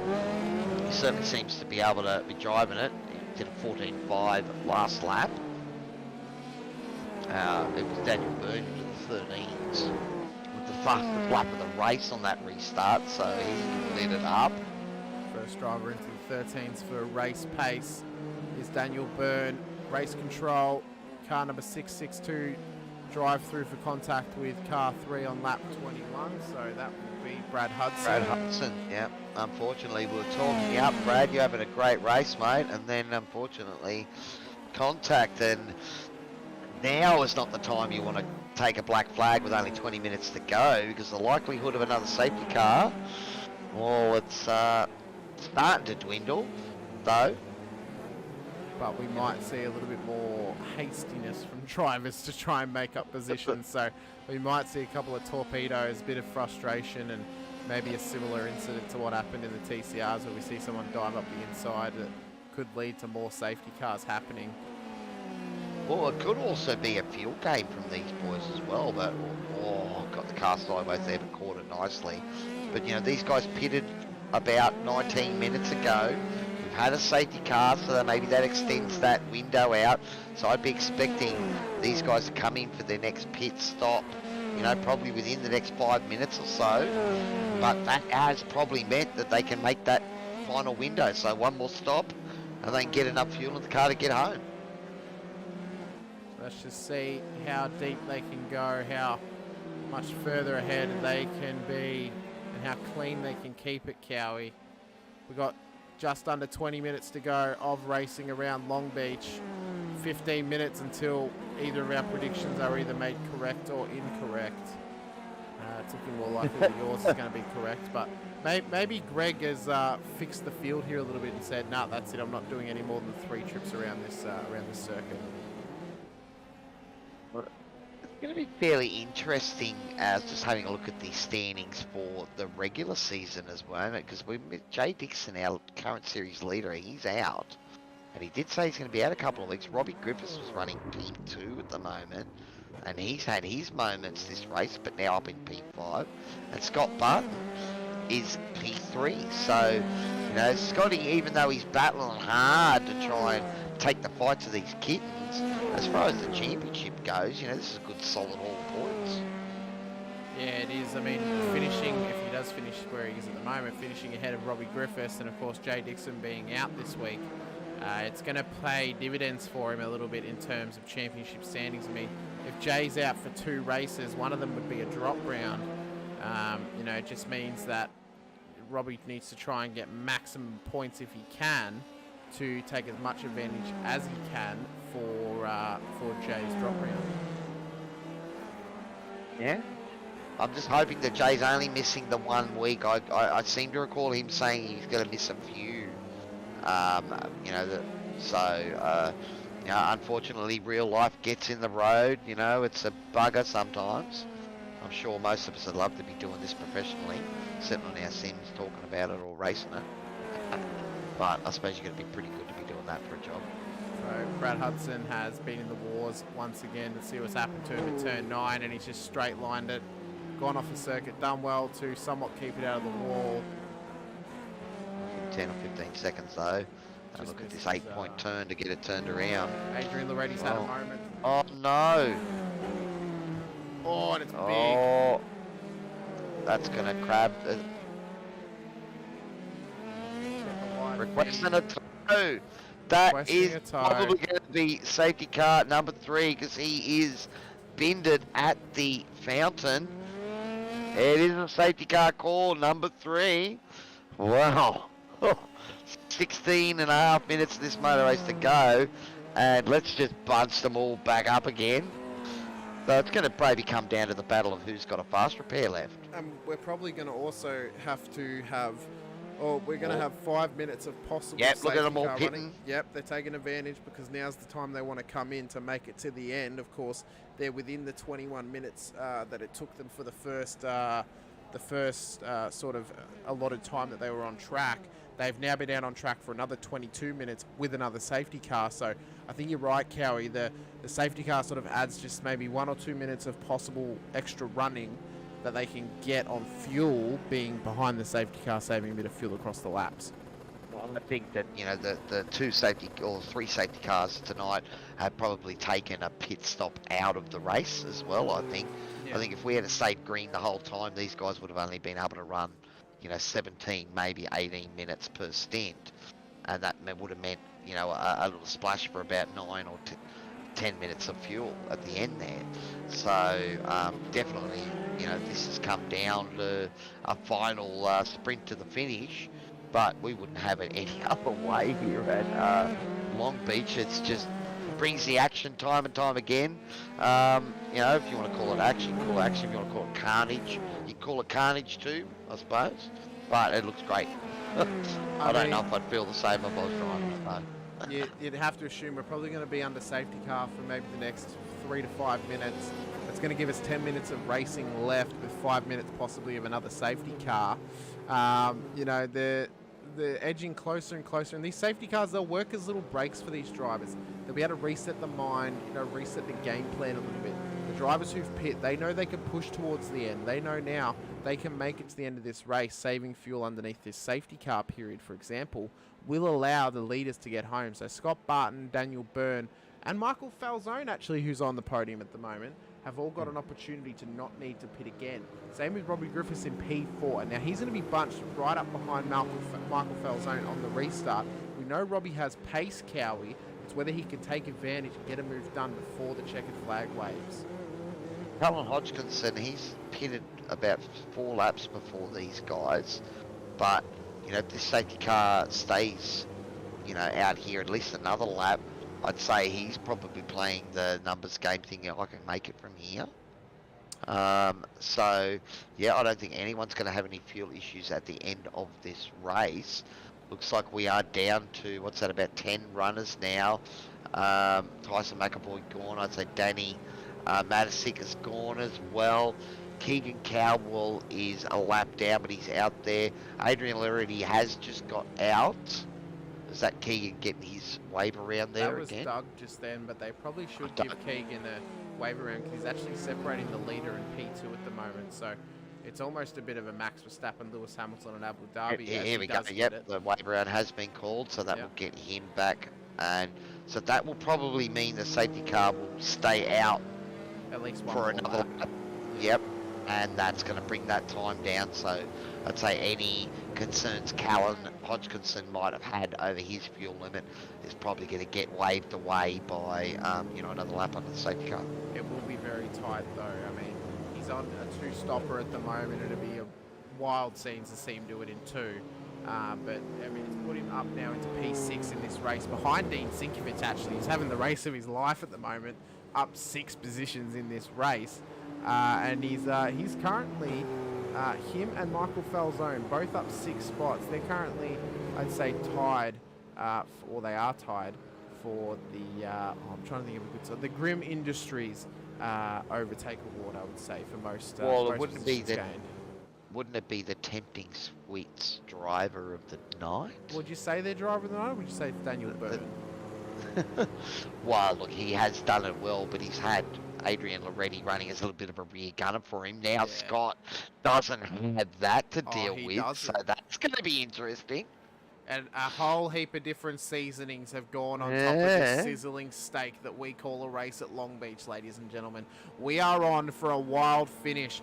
Byrne doesn't have the backup of Loretti to tell him when he's going to put the pressure on Barton. Barton just has to rely on his own abilities to catch Byrne out and know when he's going to go for the restart. He doesn't have to defend against someone who knows when the restart's going to happen. He only has to defend against someone who has as much knowledge as him on when we're going to go green. So we are in for a wild end here, Cowie. We're going to have to see if Scott is willing to go all out for victory now. He's going to be right up behind Byrne on restart. It's whether he has the guts to get it done and go for the win. I think we're going to have Adrian Loretti and Doug Gowans get onto the back of this train as well. So have a look at Adrian's car, but I think maybe they had 2 fast repairs here tonight, because that looks like a brand new car that had quite a bit of damage there before. They've been to the pet store and they've picked up a brand new kitten for Adrian Loretti out on track.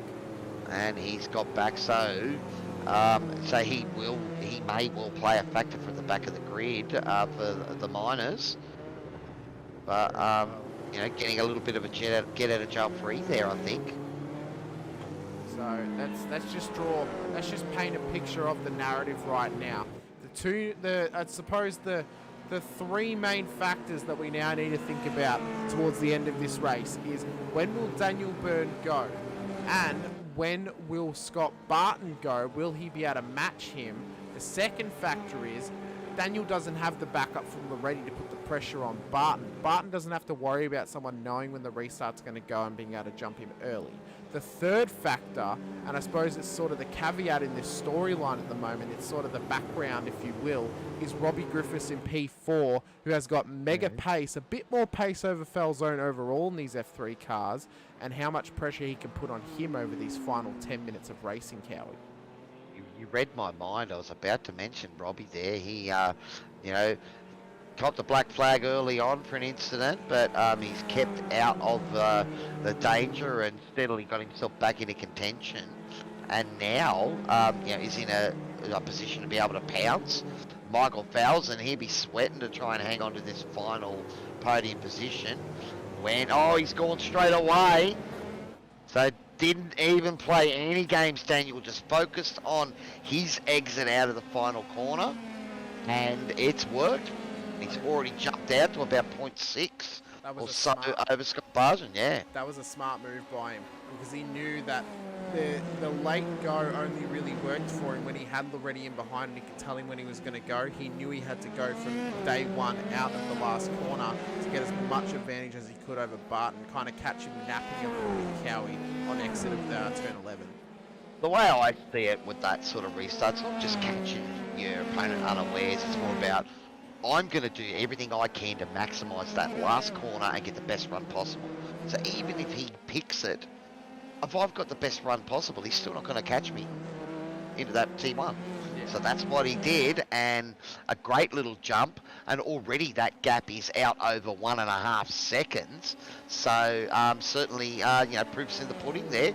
Look at this, Robbie Griffiths getting close on the back of Michael Falzon. Michael's doing well, he's holding good tight lines. That's it, Michael. All you need to do is drive that car straight and make Robbie make all the moves. So let's see if Michael stays on the inside to cover down into T1. He's got a nice little bit of a buffer at the moment, so maybe Robbie's not close enough to make a move just yet, and he doesn't have to defend. We'll have to see if Robbie Griffiths can get it done here in the last 8 minutes of this race. We're 3 minutes away from confirming whether Cowie's correct or whether I'm correct. I reckon they're probably just gonna put the rules out the window though and say if there's Michael Falzone's in the wall. I think he's avoided major damage and that car won't be broken there, but the pressure from Robbie Griffiths was incessant there.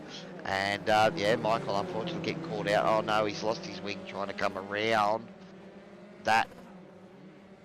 Is this your fourth safety car? Is he gonna get going? Oh. I was about to say they might just throw the whole rulebook out the play and say, well, we're like a minute away, so we might just not bring it out. He's still good to get it home, buddy. There's, you know, no wing on that car. It's not going to turn very nicely. But driver 808 Daniel Byrne for Kittens Racing. He's got that lead out now to 2 seconds or just under. Scott Barton trying to hang on here. But that gap coming out, so maybe Scotty's used up his tyres. None of these boys really took tyres. Maybe Doug was the last person to think about tyres. well. Adrian Loretti already up into P6 now off the restart, so he's already gotten up 4 more spots, sorry, because of Michael Falls zone as well. So he come from P10 up to P6 off the restart there. He's done very well to make up those positions. We'll have to see if he can put the pressure on Dean Sinkovic throughout the rest of this race. We'll see how close they are, and he's right up the rear end right now. Dean trying to hold him off, but racing his race, taking his own lines. You know, again, this is a concrete jungle, so if you can make your F3 as wide as possible, cover the inside line. Going to give him that inside run there. Loretti's going to do it under brakes. No, thinks better of it. Stephen's gone in hot. Sorry, Dean's gone in hot, I should say. But he pulled it up nicely. Alright, so Adrian not prepared to, you know, go hell for leather. And Dean getting a nice exit off the corner there too. Doug Gowan in the mix as well. It's a good little battle as we come down to the end of the race. You got about 20 seconds left, buddy. Looks like I might have won the little commentary bet tonight. You've done well on that one. I mean, you could argue if there's a crash in the last 5 minutes. Well, if the race was 5 minutes longer, there would be one. But I think regardless, though, we've been in shape, and we've had a very typical Long Beach affair tonight of safety cars, carnage across all boards, and an amazing race as well, Cowie. Is Robbie Griffiths bringing that gap down? It's 1.6, I think, at the moment. He only took about a tenth out of Scott Barton last lap. We'll keep an eye on the lap times here, but we're probably down to maybe another 3 laps or so of this motor race remaining, maybe 4. He needs to find more than a tenth. Let's have a look at the times as they flash up with this lap around. So Scott Barton with a 14.2, Robbie Griffiths with a 14.4, so actually lost a little bit of time there. Daniel Byrne a 13.9, so he is just looking forward and focused and just driving the wheels off it. And doing exactly what he needs to do out front. Because if he lets off, he knows there's a couple of vultures, and well, there's a vulture and a piranha behind him. I mean, some say the piranhas are the vultures of the water, Cowie, so they're pretty much the same thing, aren't they? I mean, piranhas or vultures prey on the weak, and piranhas pretty much do the same thing, but just in a swarm instead of on their own. And I wasn't referring to you as a vulture in any other sense, Scotty, as, you know, being here waiting for a mistake out front, because he's starting to drive away with it here, buddy, and it's sort of looking like you don't have the tyres left to keep the fight up to him. Gowans has had an incident. Let's just double check what that was. Oh no. Okay, so this is a move on Adrian already. Has he gone too deep? Adrian. I think Adrian got checked a little bit then, and I think they've avoided major damage. I think that's just a racing incident. But I think, yeah, because Adrian was on the outside there, he had to slow the car up more. Greg got a better run, but couldn't get it turned in early enough when the contact was made. So I don't think there was anything in that there, buddy. Just guys battling hard, trying to make moves. Yeah, I would agree with you on that one, Cowie. I think, yeah, it was kind of, they came together in terms of, instead of someone's hit someone else, it's just been both cars in the wrong place at the wrong time, and it's led to, well, someone spinning, but not exactly actually being, you know, wrecked in terms of what we've seen. I think it's also a highlight of the way things are. Keegan with a broken car there. Oh no, he's going to make it back to the pits. He was very lucky because he could have actually requested a tow, and then I could have made the argument that he's lost it coming in there too.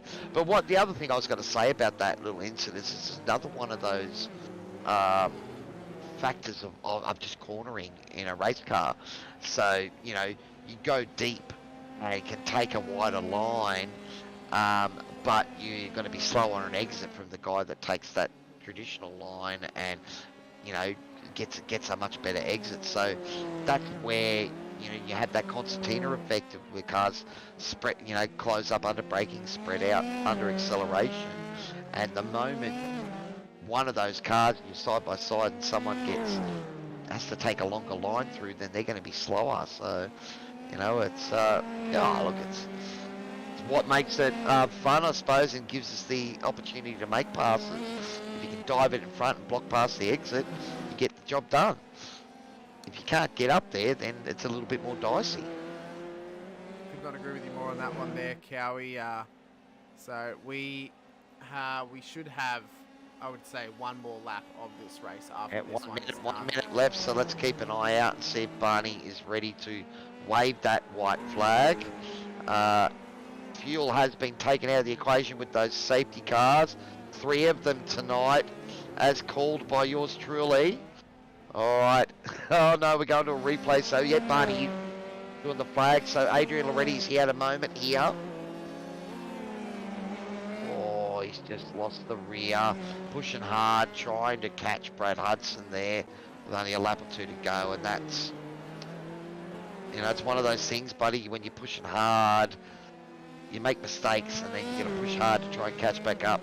And unfortunately, you put it right on the limit and are prone to making more mistakes. This man here, however, has not made a single mistake tonight. He has led from start to finish. Did have his teammate there as a shotgun for a while, but he has done this last stint all himself. Well, he's had a teammate run shotgun back there, but I think it might have been that Adrian just wasn't fast enough to catch Daniel as he has streaked away from the field. Look at it in the background. Robbie Griffiths putting pressure on Scott Barton. This is probably one of the last big opportunities. Robbie close enough. Can he get it up around the outside to take the inside run for the final? No. Scott making that car nice and wide. Picture perfect. Can he get it third? Oh! And Are we going to have a drive over the line? Scott has got it done. Oh, and Robbie put the pressure on him right at the last minute. I think Scott's heart rate went from really high early on in the race, well, for most of the race. Then he finally calmed down there at the end, couldn't catch Daniel, and almost got overtaken by Robbie. So a great drive from Scotty to hang on there. Callan Hodgkinson, P4, so a nice redeeming drive after the tumultuous TCR race he had tonight. And Bradley Hudson come home in P5, was on that alternate pit strategy there for a while. That could have played right into it. Was you know, and Adrian Loretti, well, he was holding down P2 for a lot of this race with a couple of moments pushing hard. So it wasn't easy for the boys out there, buddy. We saw plenty of little mistakes and that, but I think that's just part of the nature of this track. Yeah, I think, well, you couldn't be more correct on that one there, Cowie. I think you pretty much summed it up perfectly in terms of how this race kind of has a life of its own and how it can claim victims all throughout. We have got Scott Barton in the green room, but we will just run through the provisional race results for today's round 4 at Long Beach here for Season 2 of the TOYOSIM F3 Series, as well as the subsequent F1 Mirror Series as well.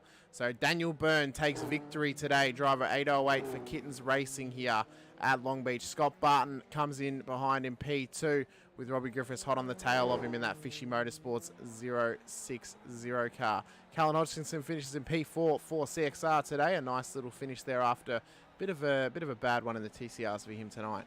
Brad Hudson will finish out of P5 just ahead of Adrian Loretti for Kittens Racing. Doug Gowans will finish out of P7 ahead of Steven Sinkovich, who in this race beats his brother to the line in P9 in Dean. So Dean started ahead of Steven, but Steven got the last laugh and finished ahead of him in the race.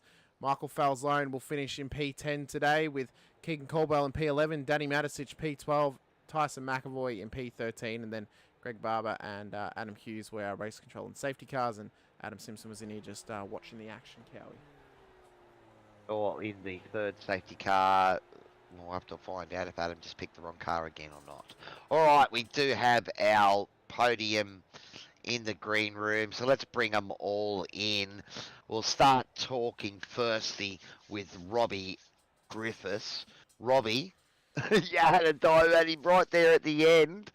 He got a little bit sideways last corner. Oh, man, you needed another lap. I tell you what, That was an up and down race if ever I had one. It was a shocker. Oh, I had an incident there at the start and went back, and then a drive through, and yeah, I was pretty happy to get back up to where I was. The safety cars obviously help out, but yeah, it was great fun there towards the end with Scotty. I ended up changing tyres halfway through, and that probably was why I had it over him there a bit at the end. But yeah, maybe a few laps. Very difficult to overtake here though, so yeah, it's tough work. And it looked to us like that, you had to, focus and stay focused for the entire lap because, we've all driven various cars around Long Beach, but an F3 around here, those bumps, mate, one tiny little blink at the wrong time and you're gone. Yeah, honestly, it's hard enough to control it at the best of times with the bumps and the precision that you got to have, but behind traffic that you're not used to the brake markers that other people are using. It really is pretty dodgy, and unfortunately, I took Douglas out there. Apologies to him. It's just that's the way it is. Tough track in an F3, very bumpy, but great fun. Well, you did look like you're enjoying yourself there, buddy. So I suppose, even with the black flag earlier on, I suppose, the couple of safety cars brought you back in the mix, mate. So you bring it home P3. So well done for Fishing Motorsports. Let us know who's giving you guys all the support out there. Yeah, thanks to you guys for the putting on the broadcast. It's sensational, and all the sponsors of the event. Here at SRW, it's great for all the guys, a lot of hard work they put in. The Fishing Motorsport Group, thanks to all those boys and the sponsors they've got over there, West End Motor Group and DC Shades, Infinity Designs and Precision Sim Training, Relax Marine and Game Fishing, Adrenaline Image and Battery Warehouse at Early Beach. Thanks to everyone and the boys up the front, Daniel and Scott, congratulations and a great race. It was good fun. Before we let you go, Robbie, to the other question I've got to ask you, did Adam jump in the safety car by mistake again this week?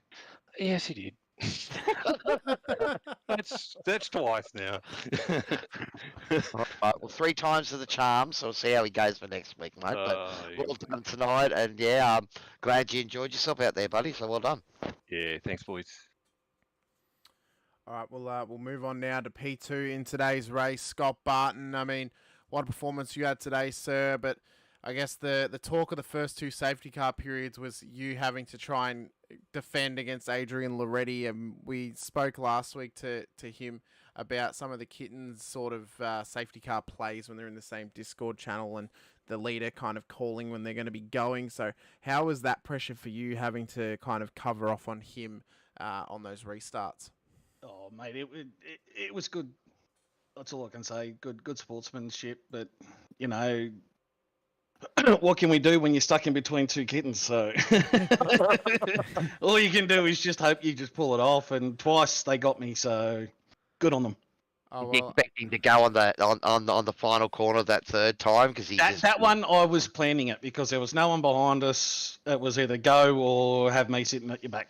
So he had the pace, so he went. So smart move again. Well, I mean, you had a pretty well perfect race, and you were in it the whole time. I guess it's kind of just becoming a consistent at this stage, is that we talk to you almost every week in terms of podium getters, and you're always up there. I think now you should either be, I believe, would he be 2nd in the championship, Cowie, or maybe leading the championship at this stage? I think he's going to take it out with Jay away this week. I think you go to the top of the table, Scotty. Yeah, but don't start doing that too early because you know what's coming up. Look at last week. All the way at the front, held it all the way until Jay moved the curb on me, and that was it. Yeah, but drop round, Robbie had you sweating bricks there at the end, buddy. Oh, tell me, mate. It's cold here where I am. We got like 9 degrees and I'm sweating, dripping with sweat. You must be where I am then. Central New South Wales, mate. I'm Hobart, Tasmania. Yeah, well, same cold for both of you boys. Arctic breeze. Very good, mate. Well, again, congratulations on P2 today, and and if there's anyone that you want to give a shout out to or plug any of your sponsors, you can do so now.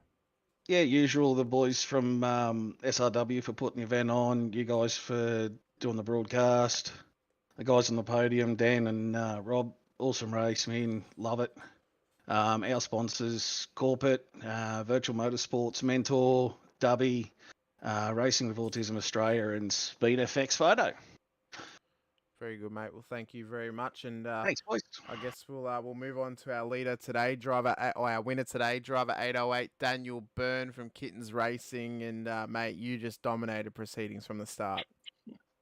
Hey guys, yeah, I didn't expect it, but yeah, I was happy to be out front. I do prefer to be racing side by side with the guys, but it was nice to be out front for once, yeah. Do you think maybe this track was probably better that you weren't actually racing side by side with people? Yeah, I knew that getting past anybody here was it was always going to be pretty sketchy, so that was my plan, to try and qualify as best as I could and then just kind of hold that position. And yeah, I was lucky to have Adrian there backing me up. And yeah, sorry, Scotty. But yeah, we kind of ganged up on him a little bit, and I was able to get away at the start of each safety car, so that worked for me. I reckon you guys need to change your team name from Kittens Racing to bloody Oh, I guess. No, I was gonna say I can't remember what they're called now. The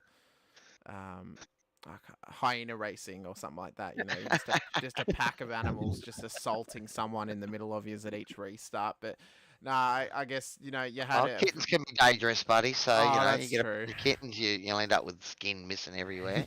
But yeah, I mean, it was a phenomenal performance by you, I guess. Your strategy play, I guess, worked to perfection. At the end of the day, you went from the front of the field and led it the whole way, apart from during the the pit stop periods, and it's ended up with you taking out a win, I guess. Are you planning on racing next week as well?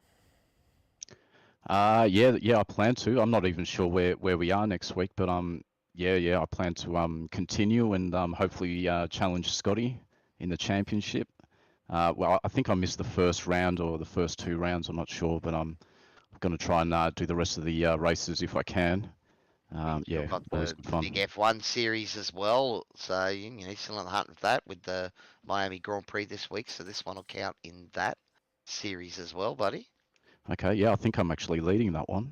I'm not exactly sure how that works, but I think I'm in the lead. So yeah, I'm happy with that. Oh, All very right, buddy. good, mate. Well, yeah, I was going to say, great work tonight, mate. The teamwork has seemed to be a big factor there on those restarts. So I suppose you better give them all a bit of a spruik, buddy, and let us know who's supporting the boys at Kittens Racing. Yeah, sure. So a couple of shout outs to Bianca and my daughter Atari, and to Frenchie and Minka, and Zach and Levi, and obviously Kittens Racing and Driver 808 on YouTube, and AML Technology.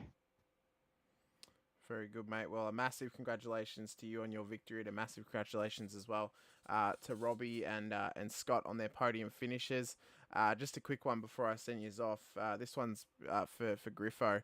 Are you planning on being in my broadcast booth on Sunday night, mate? After the race, if you finish on the podium. Yeah, I with a bit of luck, but I'm not great at Indy, so it's not much chance, I don't reckon. We'll just have to see what happens. But congratulations to all 3 of you, and thanks for having a chat to us, boys.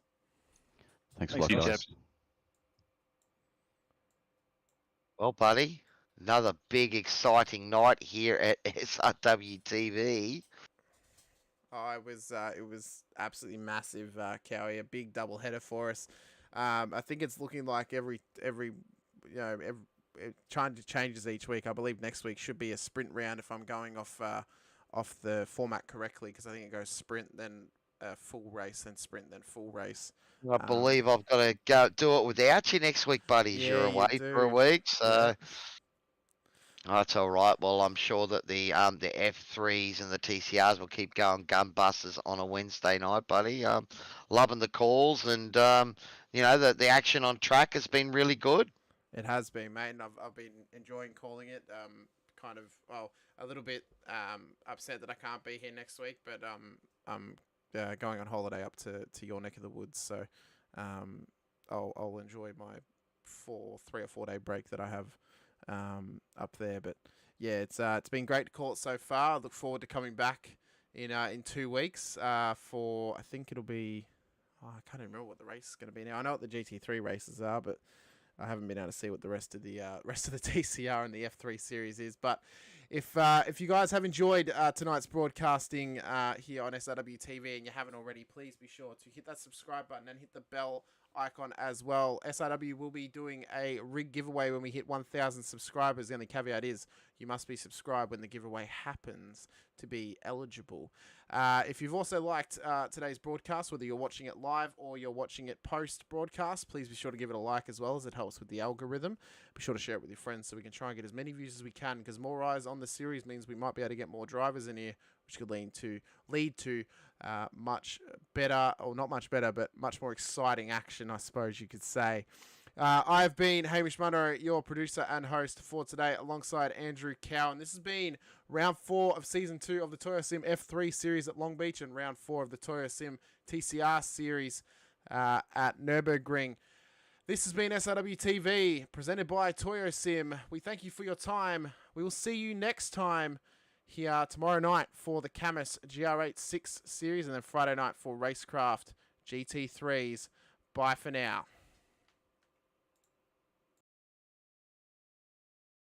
To total one, this is amazing. Up and clash heads again. This is like Chaz Mostert, Cam Waters, almost the same situation.